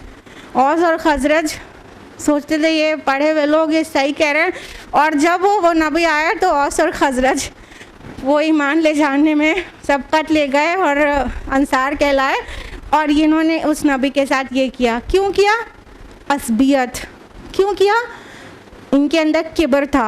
क्यों? बनु इस्माइल से आया, बनु इसराइल से क्यों नहीं आया? तो नहीं माने उस नबी को। हमारे नबी सल्लल्लाहु अलैहि वसल्लम के साथ बहुत रेशा दवानियाँ की, यहाँ तक कि हमारे नबी की कत्ल की भी साजिश की जो अल्लाह ने नाकाम कर दी। और हमारे नबी सल्लल्लाहु अलैहि वसल्लम जब मदीना तशरीफ़ लेकर आए तो चूँकि हमारे नबी की शान बुलंद है, वो सिर्फ स्पिरिचुअलिटी के हाईएस्ट प्लेस पे नहीं थे, बल्कि he was a greatest statesman. आप मदीना तशरीफ़ लाते, मीसाक़ मदीना में यहूद के तीनों कबीलों को जगड़ लिया, सबके दरमियान मुआहिदा हो गया कि अब जो भी बाहर से अटैक करेगा हम सब एक वहदत की हैसियत से उसका मुकाबला करेंगे। मीसाक़ हो गए। तो मुआहदा होने के बाद चाहिए तो ये था कि दुश्मन से भी मुआहदा हो तो भी पूरा करें। हमारे नबी की तो यही शान है कि ऐसा ही किया और मुसलमानों ने, लेकिन उन्होंने ऐसा नहीं किया। टाइम टू टाइम फसाद करते, टाइम टू टाइम परेशान करते, और हर बार इन्होंने, इनके तीनों कबीले ने बदअहदी की, तीनों ने। अल्टीमेटली आपको पता है तीनों कबीले जो मदीना के गिरदो पेश में बसे हुए थे, बनु कैनुका, फिर बनु नज़ीर, फिर बनु कुरैज़ा, तीनों अपने कैफर किरदार को पहुंच गए। 7 हिजरी में खैबर भी फतह हो गया, लेकिन नबी सल्लल्लाहु अलैहि वसल्लम की ये रहमत है कि उन्होंने अलाउ किया था कि वो वहाँ पे स्टे कर सकते हैं, वहाँ रह सकते हैं, अपनी ज़मीनों पे वो काश्तकारी करें और टैक्स दें, बस। तो आप सल्लल्लाहु अलैहि वसल्लम ने उनका इखराज नहीं किया था वहाँ से, खैबर से। लेकिन उमर रज़ियल्लाहु अन्हु के दौर में इनका, चूँकि हम बता रहे हैं ना, फसाद का भी कमी नहीं होता। जो कौम अपने रब की इतनी नाशुक्री हो, वो रसूल और दूसरे मुसलमानों के साथ क्या कर सकती है। वो कभी सही से रहते ही नहीं थे, हमेशा फसाद। अल्टीमेटली उमर रज़ियल्लाहु अन्हु के दौर में उनका खैबर से भी इखराज हो गया और किक आउट कर दिया गया। लेकिन वल्लाही उमर रज़ियल्लाहु अन्हु ने इतने हुस्न के साथ इनको वहाँ से रुखसत किया है कि कोई क्या दुश्मन को वहाँ से रुखसत करेगा। मतलब दुश्मन तो हमेशा इस जुल्म के साथ निकालते हैं ना, लेकिन इतने खुश अखलाकी और इतनी नरमी के साथ निकाला है कि उनके पास उन्हें जो दे के जाना था वो नहीं था, ऐसे भी जाने दिया। जिनके पास सवारी नहीं थी उनको ऊँट दिया, जिनके पास कजावे नहीं थे कजावे भी दिया, ऊँट की रस्सी तक दिया। इतना दे कर लाद कर उनको वहाँ से निकाला था खैबर से। बहरहाल मुसलमानों ने हमेशा इनके साथ अच्छा ही सुलूक किया है। 637 CE में उमर रज़ियल्लाहु अन्हु के दौरे खिलाफत में उनके बैतुल मक़दिस या एलिया पहुंचने के बाद बैतुल मक़दिस फ़तह हो जाता है। उससे पहले वो क्रिश्चियंस के हाथ में था ना, उमर रज़ियल्लाहु अन्हु के दौर में। और जब नबी सल्लल्लाहु अलैहि वसल्लम की बिअसत हुई थी, तो उमर रज़ियल्लाहु अन्हु की एक वाहिद ये जर्नी है जो कैलिफेट में है कि वो कहीं खुद गए हैं किसी शहर के फ़तह करने के लिए। उसके अलावा हमेशा उन्होंने मदीना में बैठ के रूल किया है, खिलाफत की है, और फ़ौज जाती थी और कमांडर जाते थे। उमर रज़ियल्लाहु अन्हु कहीं भी नहीं गए सिवाय बैतुल मक़दिस के। तो बैतुल मक़दिस आपके जाने पर ऐसा फ़तह हुआ कि एक ड्रॉप भी ब्लड शेड नहीं हुआ, विदाउट ब्लड शेड। ये इतना मुक़द्दस शहर है, मगर unfortunately this is the only city जो टॉप पर है ब्लड शेड होने के। सबसे ज़्यादा खून इसी शहर के लिए बहाया गया इंसानों का।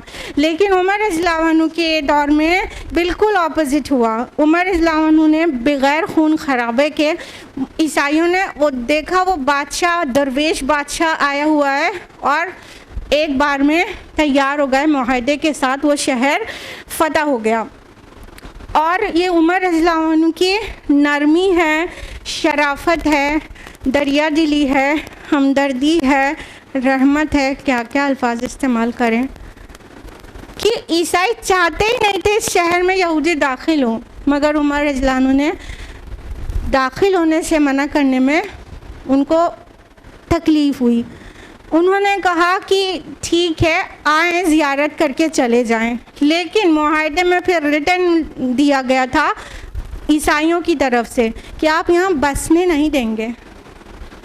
तो खैर बसने नहीं देने का तो मुआहदा था, लेकिन उमर रज़ियल्लाहु अन्हु ने उनकी एंट्री को बैन नहीं किया हुआ था ईसाइयों की तरह। अलाउ कर दिया कि ओपन सिटी है, ये आएँ ज़ियारत करें अपने मुक़द्दस मकामात की और चले जाएं। उसका उन्होंने इस एहसान का क्या बदला दिया है आज हम देख ही रहे हैं, किस तरह से हमारे भाई बहनों के बच्चों को ये मार और काट रहे हैं। हाँ, देख रहे हैं, ये एहसान का बदला है जुल्म के साथ, ये एहसान का बदला है। हाँ, ये हमारे खलीफा का एहसान था उनके ऊपर कि वो एहसान का बदला एहसान से देते।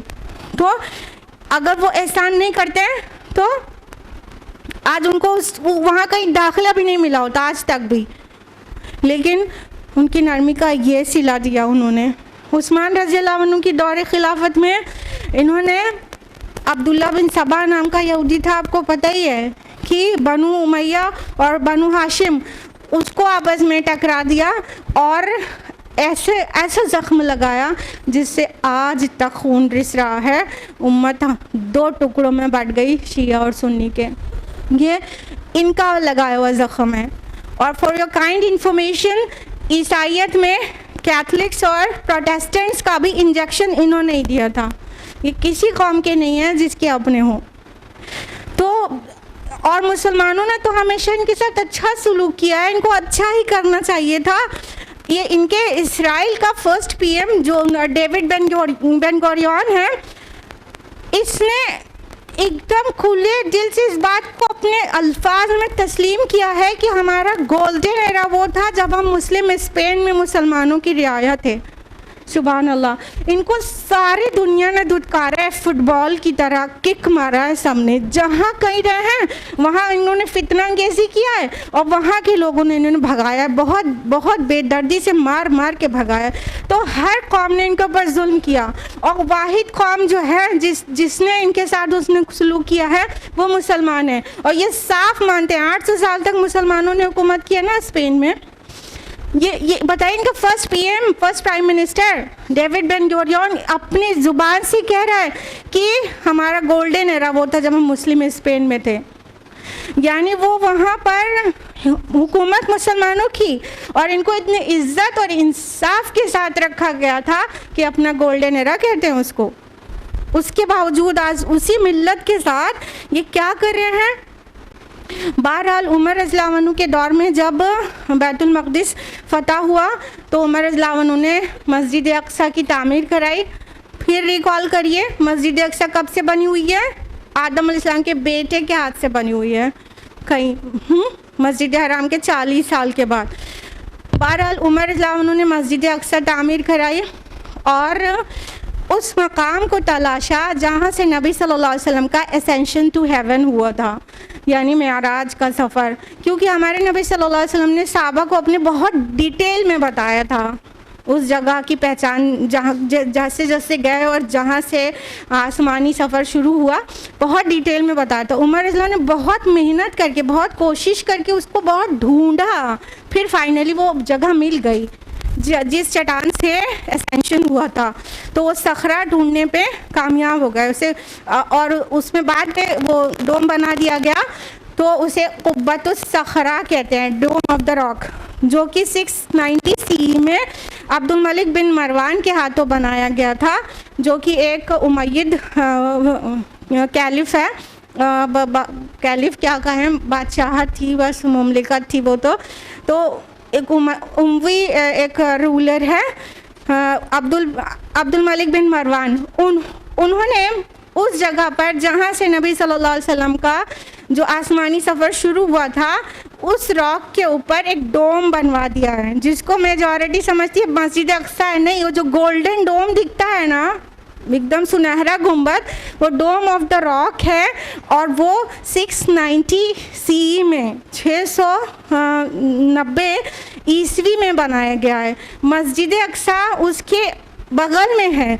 मतलब मस्जिद अक़सा में अगर क़िबला रुख होके सलाह पढ़ने के लिए खड़े होंगे तो डोम ऑफ द रॉक पीछे होगा और दीवारें गिरिया या वेलिंग वॉल उनके राइट में होगी।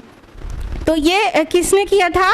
ये बाद में डोम ऑफ द रॉक बनाया गया है और फिर अब्दुल मलिक बिन मरवान ने उसको मस्जिद अक़सा को की तौसी की और उसको और मेंटेन किया और डोम पूरा बनाया, कुब्बतुस सखरा को। बहरहाल 637 ईस्वी में जब उमर रज़ियल्लाहु अन्हु ने बैतुल मक़दिस को फ़तह किया, तब से लेके 1099 ईस्वी तक ये मुसलमानों के ही हाथों में रहा।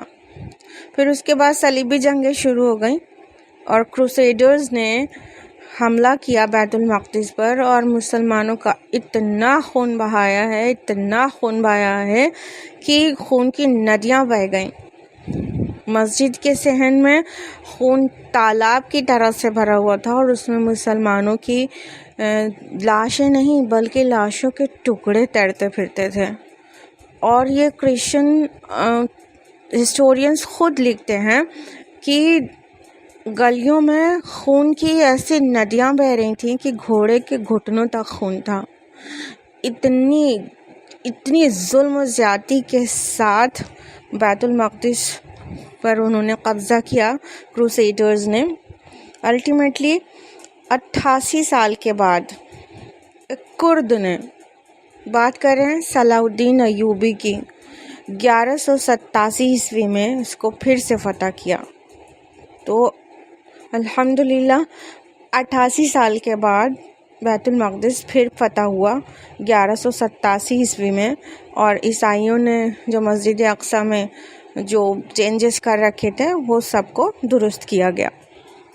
और ये ये मुसलमानों की देन है उनको, उनके लिए 16th सेंचुरी में एक मुस्लिम रूलर ने उनको बताया था कि उनकी दीवारें गिरिया जिसको कहते हैं, वो दीवार आज भी हैकल की, जो सेकेंड टेम्पल की, वो अभी मौजूद है। असल में वो पूरे कूड़े करकट में दबी हुई थी और किसी को उसका पता नहीं था। और ये हम नहीं कह रहे हैं, अगर ज्यूज़ की लिखी हुई हिस्ट्री भी पढ़ेंगे आप कहीं भी, क्रिश्चियंस की, किसी की भी, तो आपको पता चलेगा उनको 16th सेंचुरी तक अपनी वेस्टर्न वॉल का पता नहीं था, बल्कि सुल्तान सलीम उस्मानी ने उनको 16th सेंचुरी में पता चला कि एक वॉल बाकी है, यहूदियों को बताया, उसकी सफाई कराया, और वो वहाँ पर आकर ज़ियारत करने लगे और रोते हैं और हिलते हैं और गिरिया बाजारी करते हैं, इसलिए उसे दीवारें गिरिया या वेलिंग वॉल कहते हैं। बहरहाल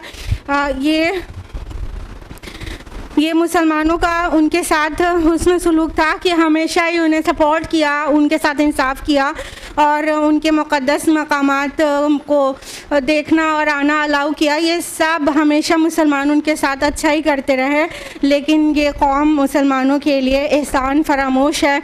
जो अपने रब के एहसान फरामोश हो वो इंसानों की क्या हो सकती है। ये अल्लाह ताला के इंतहाई नाशुक्रे बंदे हैं, अपने नबियों के नाफरमान हैं और दीगर मखलूक के इंसानियत के दुश्मन हैं। एक्सेप्शंस हैं, वो हम बाद में बयान करेंगे कि यहूद के कौन लोग सिर्फ ऐसा नहीं करते हैं। बहरहाल ये एहसान फरामोशी उनकी रही है मुसलसल, और वो कहते हैं हमारे मीरास का मुल्क, मीरास का मुल्क। किस बात की मीरास का मुल्क और किस बात की होमलैंड, ये भी आप अपने जहन में क्लियर रखिए कि जो लोग इसराइल की फेवर करते हैं वो एक अपनी कैलकुलेशन से बताएं कि कब उस सरज़मीन पर ये बनी इसराइल और यहूद कितने दिन रहे हैं। अव्वलन उन्होंने उस सरज़मीन को अगर जब भी फतह किया है उस पर रहे हैं तो वो जेनोसाइड के ज़रिए बहुत नस्ल कुशी की है वहाँ इंसानों की, उसके बाद वो वहाँ दाखिल हो पाए हैं। और टोटल मिला के नॉर्थ पैलेस्टाइन में वो सिर्फ 400 से 500 साल रहे हैं और साउथ पैलेस्टाइन में उड़ के 800 से 900 साल तक वहाँ रहे हैं बस। और जो अरब हैं वो अरब वहाँ पर 2000 से 2500 साल तक रहे हैं। अब हमें बताएं कि किसका मुल्क हुआ वो, किसकी मीरास हुई वो, किसकी सरजमीन हुई वो।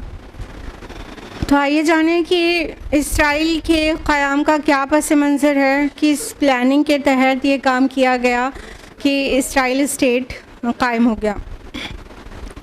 Eight the end of 19th century तहरीकें शुरू की गई कि ये जो इनका डायस्पोरा चल रहा है पूरी दुनिया में स्प्रेडेड हैं, वो आए फ़लस्तीन और यहाँ पर क़याम इख्तियार करें। तो एक जो बहुत बड़ी तहरीक उठी इस काम के लिए उसको सैहूनी तहरीक कहते हैं, ज़ायनिस्ट मूवमेंट। ज़ायनिस्ट आप बहुत पढ़ते होंगे ना, तो ज़ायनिस्ट मूवमेंट कहते हैं इसको।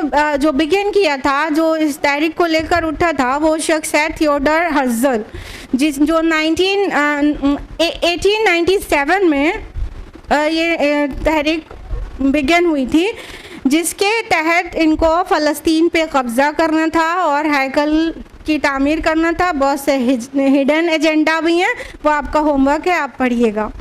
तो बहुत सारी मतलब ऐसी खुफिया चीज़ें हैं इसके अंदर और बहुत चालबाजी है, और ये बिल्कुल भी रिलीजियस मूवमेंट नहीं है। बल्कि ये बिल्कुल खाली सेक्युलर मूवमेंट है और ये बस नस्ल परस्ती करने वालों की मूवमेंट है। ध्यान रहे, सारे ज़ायनिस्ट जो हैं वो सारे के सारे यहूदी ज़ायनिस्ट नहीं हैं। कुछ यहूदी ज़ायनिस्ट हैं जो इस तहरीक का हिस्सा हैं और कुछ यहूदी ज़ायनिस्ट नहीं हैं। ये अलग बात है कि जो इस वक्त बरसरे इक़्तिदार हैं वो ज़ायनिस्ट हैं। ये नेतन्याहू और उसके पहले के सब ये ज़ायनिस्ट हैं, लेकिन सारे यहूदी ज़ायनिस्ट नहीं हैं। यही वजह है कि ज़ायनिस्ट और ये जो ज्यूज़ हैं इनकी आपस में भी टसल है और सारे ज्यूज़ इस दर्जे के मतलब जालिम नहीं हैं और ये मुसलमानों के साथ जो कुछ हो रहा है उससे उनको हमदर्दी है। और आप देखते होंगे न्यूज़ में कि कितने ही ज्यूज़ ऐसे हैं जो ज़ायनिस्ट की मुखालफत करते हैं, इस्राइल स्टेट की मुखालिफत करते हैं और पैलेस्टाइन की वो करते हैं, फेवर करते हैं। देखा है ना न्यूज़ में। तो सारे यहूदी ज़ायनिस्ट नहीं हैं और सारे इस तहरीक का हिस्सा नहीं है। लिहाजा 1897 में ये तहरीक शुरू की गई थी। फिर उसके बाद हर्जल ने ये महसूस कर लिया कि उस वक्त जो उस्मानिया सल्तनत थी, ये जो ऑटमन एम्पायर या कह सकते हैं टर्किश एम्पायर भी कहते हैं, तो ये जो टर्किश एम्पायर ये मुसलमानों के हाथ में थी। उनको सही से समझ में आ गया था कि जब तक इनको नहीं मनाएंगे तब तक अपना काम होने वाला नहीं है। लिहाजा उस वक्त टर्किश एम्पायर बहुत ज़्यादा कर्ज में डूबी हुई थी। आपने पढ़ा ही होगा बिगनिंग ऑफ 20th सेंचुरी में पूरे टर्किश एम्पायर वो बहुत ज़्यादा कर्ज में थी। बहुत फाइनेंशियल क्राइसिस, बहुत बड़ा इकोनॉमिक क्राइसिस चल रहा था वहाँ पर। तो हर्जल ने सुल्तान अब्दुल हमीद ख़ान सानी जो कि सुल्तान थे वो टर्किश एम्पायर के, उनको एक ऑफ़र भेजा कि हम आपके सारे कर्ज़े अदा कर देंगे, बस आप हमको फ़लस्तीन को अपना कौमी वतन बनाने की इजाज़त दे दीजिए, ज्यूइश होमलैंड हमें बनाने दीजिए यहाँ पर और हम आपके सारे कर्ज़े अदा कर देंगे, आपका कोई पेन आपका नहीं रहेगा, सब हम कर देंगे। सुल्तान अब्दुल हमीद सानी ये थोड़ा मतलब वो उन्होंने सौदा मंजूर नहीं किया और इस ऑफ़र पर थूक दिया। कहा हम थूकते हैं तुम्हारी दौलत के ऊपर कि हम अपनी कौम के साथ इतनी बड़ी गद्दारी करें कि अपने कर्ज अदा कराने के लिए हम फ़लस्तीन तुम्हारे हवाले कर दें। तो हम जब तक मैं ज़िंदा हूँ ये नहीं हो सकता और जब तक सल्तनत उस्मानिया ये नहीं हो सकता। लिहाजा भी इन्हें समझ में आ गया था कि अब चाल कौन सी चलनी पड़ेगी। लिहाजा इन्होंने अब्दुल हमीद की तख्ता पलट की साजिशें शुरू कर दी। बहुत कुछ किया, उसमें से ये भी किया कि मुसलमान को मुसलमान से लड़वा दिया, तुर्क और मुसलमानों को आपस में टकरा दिया। ये आपस में खाना जंगी शुरू हो गई और काम हो गया आसान। ज़्यादा नहीं, सिर्फ 7 साल में 1908 में ये तख्ता पलट हो गया और माजूल कर दिए गए अब्दुल हमीद ख़ान सानी।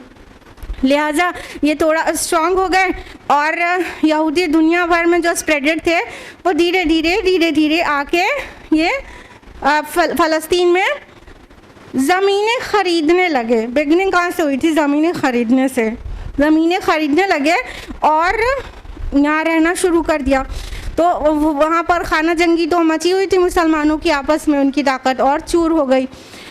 1917 में डॉक्टर वाइजमैन ने फाइनली फर्स्ट वर्ल्ड वॉर के दरमियान अंग्रेज़ी हुकूमत से वो परवाना हासिल करने में कामयाबी हासिल कर ली जिसको दुनिया बैलफोर डिक्लेरेशन के नाम से जानती है।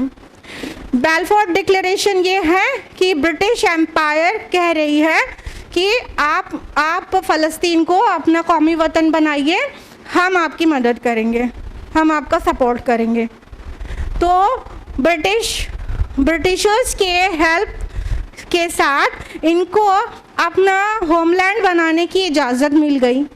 लिहाजा फिर क्या था, ये जो बैलफोर डिक्लेरेशन है ना, ये क्रिश्चियंस की हिस्ट्री खुद उठाकर पढ़िए आप, ये कहेंगे कि इतनी शर्मनाक साजिशों के बाद ये चीज़ हुई है, इंतहा दर्जे की शर्मनाक साजिश जो इंसानी हुकूक के नाम पर कलंक है और ये कभी मिटाया नहीं जा सकता। इतना घटिया साजिशों के करने के बाद ये पॉसिबल हो पाया था बैलफोर डिक्लेरेशन।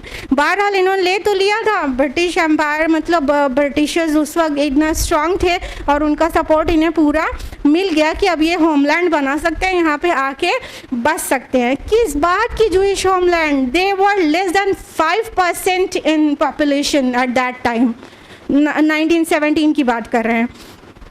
बहरहाल अब जब इतना सपोर्ट मिल ही गया था तो दुनिया भर से ज्यूज आना शुरू हो गए फ़लस्तीन और ज़मीनें ख़रीदने का सिलसिला शुरू हो गया और बड़ी आसानी से, बहुत आराम से इनको ज़मीनें मिलती गईं और कुछ को छीनते गए और औने पौने दाम पे लिया और कुछ को घर से बाहर निकाल के कब्ज़ा किया।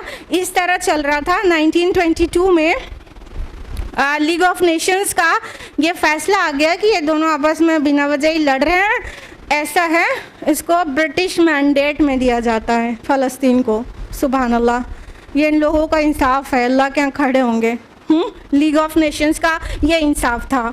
बहरहाल ये ब्रिटिश मैंडेट में देने के बाद लीग ऑफ नेशंस ने तो जो ब्रिटिश मैंडेट ने इनको बहुत आसानियाँ दी। वो क्या कि ऐसे कवानीन बनाए गए कि इनका ज़मीनें ख़रीदना आसान हो गया और मुसलमानों को मार भगाना आसान हो गया। मुसलमानों पर बहुत जुल्म होने लगा, फ़लस्तीन के मुसलमानों पर। उनको घर से निकाल दिया जाता, उनको भगा दिया जाता, उनके ऊपर जुल्म होता, उनके बच्चे मारे जाते, उनकी औरतों को सताया जाता। ये सब कुछ हो रहा था ब्रिटिश मैंडेट के नाक के नीचे। फिर उसके बाद 1917 से 1947 के दरमियान सिर्फ 30 सालों में ये ज्यूइश होमलैंड तो बनाने आए थे और इस लायक हो गए कि ज्यूइश स्टेट बनाए। और 1947 में ये अंधेर हो गया कि UN जनरल असेंबली ने इनको फ़लस्तीन को यहूदियों और अरबों के दरमियान तकसीम कर दिया कि ज्यूज़ और फ़लस्तीनी मुसलमानों के दरमियान इस लैंड को डिस्ट्रीब्यूट कर देते हैं। और डिस्ट्रीब्यूशन भी इतना भोंडा, इतना नाइंसाफ़ी पर मबनी, you won't believe. 55% land Jews को दी गई जो उस वक्त बहुत कम तादाद में थे, 33% से भी कम थे। और 45% लैंड उनको दी गई जो मुसलमान 67 से ज़्यादा % तादाद में वहाँ थे। ये इनका इंसाफ था लीग ऑफ नेशंस का।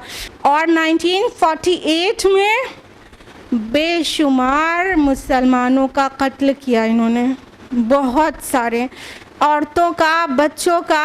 औरतों के साथ ऐसा जुल्म हुआ है फ़लस्तीनी ख़वातीन के साथ कि इन ख़वातीन और लड़कियों को बरहना करके नेकेड परेड कराते और बेशर्मी बेहयाई के साथ अपने इन कारनामों को लाउड स्पीकर पर बयान करते, आज हमने ये किया और ये किया, जैसे बहुत बड़ा कारनामा अंजाम दिया है। इस मतलब जुल्म की इंतहा पर इन्होंने अपना ब्रिटिश स्टेट अपना ज्यूइश स्टेट बनाया है। अल्टीमेटली 14 मई 1948 को ज्यूइश एजेंसी के ज़रिए ये ऐलान कर दिया जाता है कि अब ये इस्राएली रियासत कायम हो गई। इस तरह इज़राइल स्टेट क़याम पजीर हो गया। इन्ना लिल्लाहि व इन्ना इलैहि राजिऊन। अब क्या था, 6 लाख अरबों को घर से बेघर कर दिया गया, मुसलमानों पर जुल्म सितम के पहाड़ तोड़े गए। और अरब मुल्कों ने जब इसकी मुखालफत की तो उनको मुँह की खानी पड़ी। बहुत तौहीन आमेज़ हार हुई है जब उसी साल 1948 में ही अरबों ने कोशिश किया इनसे जंग करने की, उसमें भी हारे। और 1967 की जो जंग है, जो जून 1967 की वॉर आप अक्सर ही पढ़ा करते हैं, उसमें तो बिल्कुल हद ही हो गई। यहाँ तक कि मुसलमानों के ने यूनाइट होकर अरबों ने मिस्र, उर्दून और शाम, ये सारी कंट्रीज़ ने मिलकर इनके साथ जंग की, लेकिन बहुत शर्मनाक शिकस्त का सामना करना पड़ा। और सिर्फ 6 दिनों में इन्होंने पूरा इनको पूरा इलाका फतह किया, और जो लैंड, जो ज़मीनी रकबा पहले था इसराइल के पास, वो और बढ़ गया। यानी मुसलमानों को फ़ायदा तो कुछ ना हुआ उस जंग से, नुकसान बढ़ गया और ज़्यादा ज़मीनी रकबा उनके पास चला गया। लिहाजा तब से ये सिलसिला आज तक जारी है। आप देख ही रहे हैं कि आप उसका पैलेस्टाइन का जो मैप है उसको देखिए, पहले का देखिए, बाद का देखिए, अब तक का देखिए। अब एक छोटा सा गज़ा बजाय गज़ा स्ट्रिप पतला सा, और वेस्ट बैंक का भी बहुत ज़्यादा इलाका जो है वो अब मुसलमानों के हाथों नहीं। 18% ही वहाँ पे फ़लस्तीन की हुकूमत है बस, बाकी उसके अंदर भी वो पूरी तरह से कैप्चर्ड है उनके ज़रिए, ज्यूस के ज़रिए। और ये जो गज़ा है उस पर ज़ुल्म और सितम के पहाड़ तोड़े जा रहे हैं। 6 और 12 किलोमीटर ही का तो है, एकदम पतला सा, और ये गज़ा ओपन जेल है जैसे, क्योंकि वहाँ पर इन ज्यूस की इजाज़त के बगैर एक सुई भी नहीं दाखिल हो सकती, तो फिर वो जेल ही कहलाएगा। लिहाजा ये जुल्म सितम का सिलसिला चल रहा था और अभी भी चलता चला जा रहा है। 2000 से 2005 के दरमियान 4 से 5 हज़ार मुसलमानों को इन्होंने शहीद किया। 2014 में 2310 फ़लस्तीनी मुसलमानों को शहीद किया। 2021 में सैकड़ों मुसलमानों को शहीद किया। 2023 में आप देख ही रहे हैं क्या हो रहा है, फॉस्फोरस बॉम्बिंग हो रही है।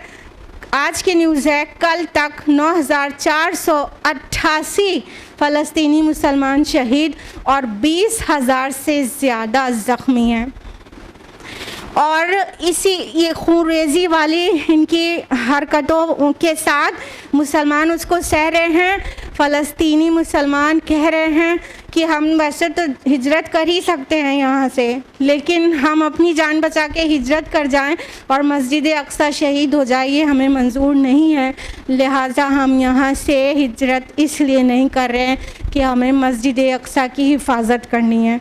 वो थोड़े से हिस्से में जो रह रहे हैं वही तो चाहते ना ये यहाँ से भी निकल जाएं और अल्टीमेटली पूरा फ़लस्तीन उनके कब्ज़े में आ जाए। लिहाजा फ़लस्तीनी मुसलमान अपने बच्चों का खून देकर वहाँ पर मस्जिद अक्सा की हिफाजत कर रहे हैं। अब यहूदी मंसूबों को भी बहुत मुख्तसर में जान लीजिए, वक्त काफ़ी हो चुका है। मोटे मोटे बताएंगे, हिडन एजेंडा आपको खुद तलाश करना है और उसको स्टडी करना है। अव्वलन ये कि वो मस्जिद अक्सा और डोम ऑफ द रॉक को डेमोलिश करना चाहते हैं। दूसरी बात, वो हैकल सुलेमानी की तामीर फिर से करना चाहते हैं। उसके अलावा इनका कहना है मीरास के मुल्क पर कब्ज़ा करना है। मीरास का मुल्क, किस बात का मीरास का मुल्क? इनके दुनिया में वाहिद कंट्री है इसराइल, जिसके पार्लियामेंट पे दूसरी लैंड पर कब्ज़ा करने को धड़ल्ले से खुलेआम लिखा हुआ छोड़ा गया है। पार्लियामेंट के ऊपर लिखा हुआ है, ऐ इसराइल तेरी सरहदें नील से फरात तक हैं।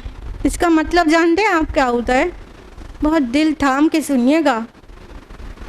नील से फरात तक के जिन इलाकों पे कब्ज़ा करना चाहते हैं उनमें है मिस्र, उर्दन, पूरा शाम, पूरा लेबनान, इराक का बड़ा हिस्सा, तुर्की का जुनूबी इलाका और मदीना तैयबा तक का हिजाज का पूरा बालाई हिस्सा। ये इनके प्लान्स हैं। ये इसको हासिल करने के लिए वो फॉस्फोरस बॉम्बिंग कर रहे हैं, दीज डेज मिसाइल दाग रहे हैं, बच्चों को मार रहे हैं। कल इनको शर्म नहीं आती।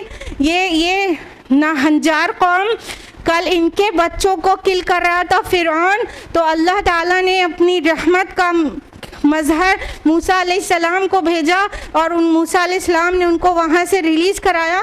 आज ये दूसरी कौम के बच्चों को मार रहे हैं।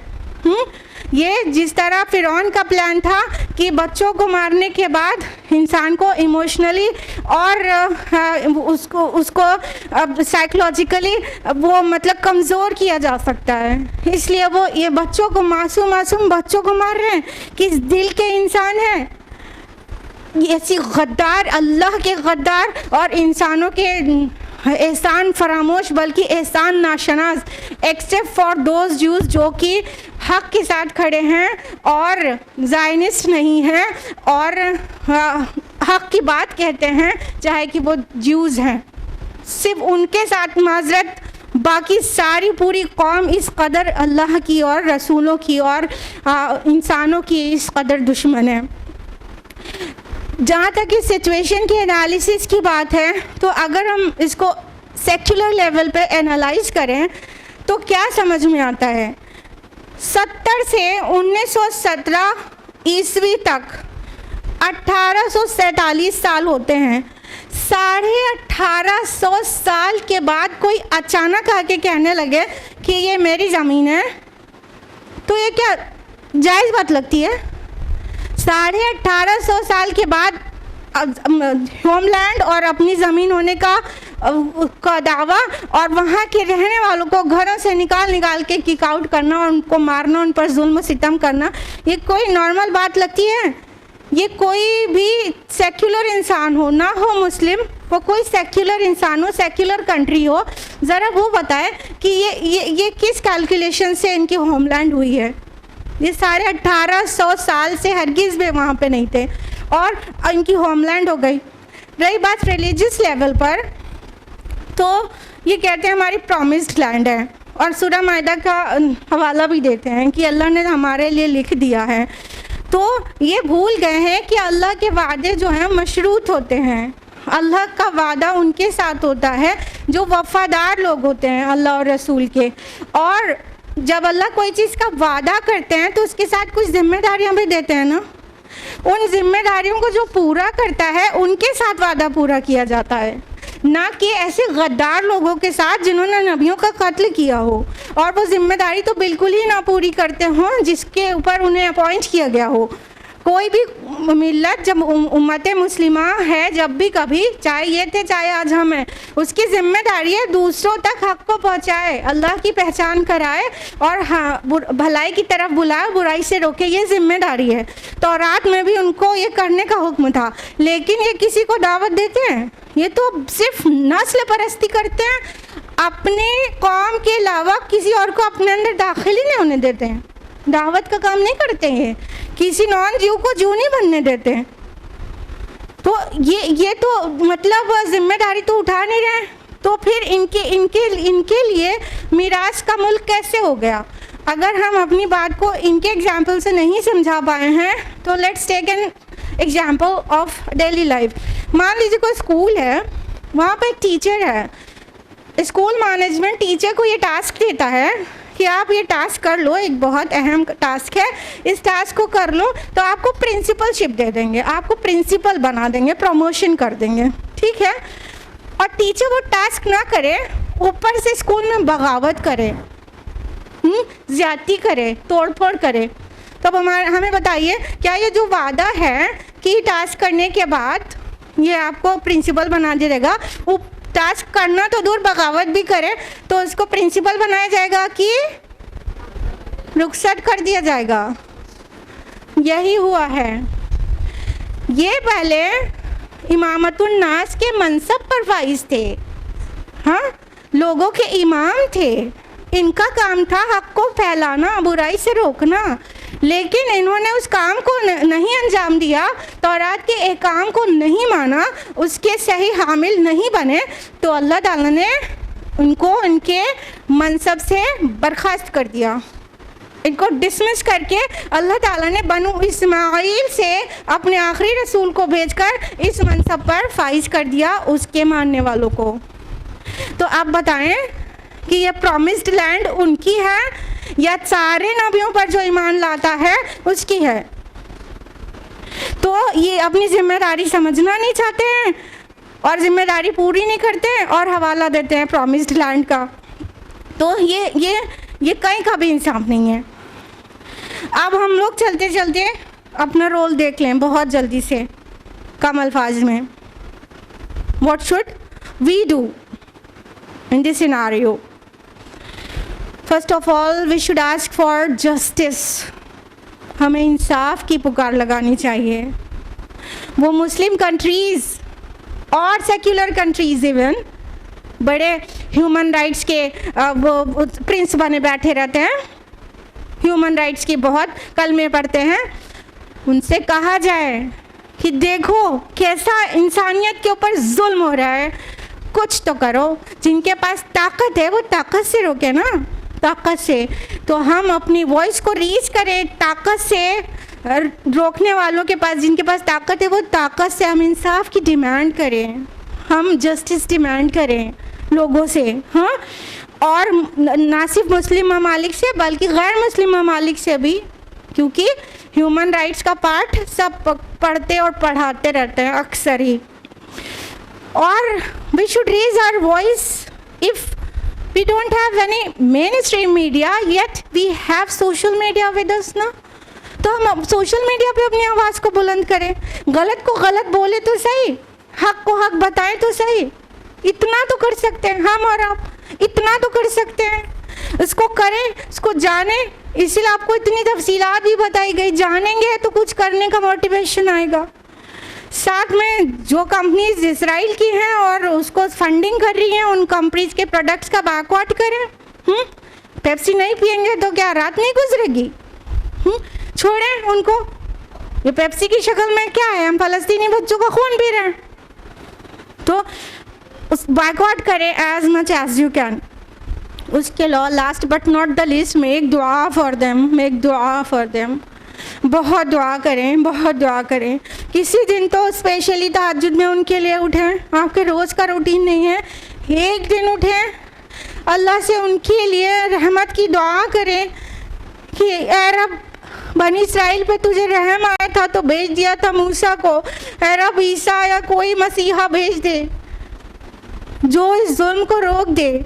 है रब, हम कुछ नहीं कर पा रहे हैं, मेरे अल्लाह उनके ऊपर रहम कर दे। वो बच्चे, हम अपने बच्चों को लेके कितने प्यार से अपने बिस्तरों पे सोते हैं, वो देखिए बच्चे कहाँ हैं। और वो ख़वातीन रात में हिजाब पहन के लेटती हैं कि पता नहीं हम पर बम गिरे और हमको हमारी लाशों को निकाला जाए तो हम भी हिजाब ना हो।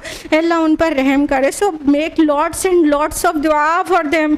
रसूलुल्लाह सल्लल्लाहु अलैहि वसल्लम ने क्या बताया था कि पूरी उम्मत एक जिस्म की तरह है। हमें वो पेन क्यों नहीं हो रहा है? आज जिस्म के एक हिस्से में बमबारी हो रही है तो जिस्म के दूसरे हिस्से परेशान क्यों नहीं है? क्यों नहीं है परेशान? परेशान होना चाहिए, हमें तकलीफ़ महसूस करना चाहिए। हमारे सारे सेलिब्रेशंस चल रहे हैं, हम शकीरा के नाच गाने देख रहे हैं, अस्तगफिरुल्लाह। हाँ, हम दुआ करें उनके लिए अगर कुछ भी नहीं कर सकते हैं। इनफैक्ट हम लोग कुछ भी नहीं कर पा रहे हैं। और बस इस दुआ के साथ कि अल्लाह हमारी मग़फ़िरत करे कि हम कुछ नहीं कर पा रहे हैं, अल्लाह हमसे दरगुज़र करे। इस दुआ के साथ हम अपनी गुफ्तगू का इख्तिताम करेंगे। सूरह बकरा सूरह नंबर 286। रब्बना ला तुआखिज़ना इन नसीना व अख्ताना रब्बना वला तहमिल अलैना इस्रन कमा हमलतहु अलल लज़ीना मिन क़ब्लिना रब्बना वला तुहम्मिलना मा ला ताक़त लना बिही वअफ़ु अन्ना वग़फ़िर लना वरहमना अंता मौलाना फंसुरना अलल क़ौमिल काफ़िरीन फंसुरना अलल क़ौमिल काफ़िरीन फंसुरना अलल क़ौमिल काफ़िरीन। आमीन या रब्बल आलमीन। व आखिर दावाना अल्हम्दुलिल्लाहि रब्बिल आलमीन। वस्सलामु अलैकुम व रहमतुल्लाहि व बरकातुहू।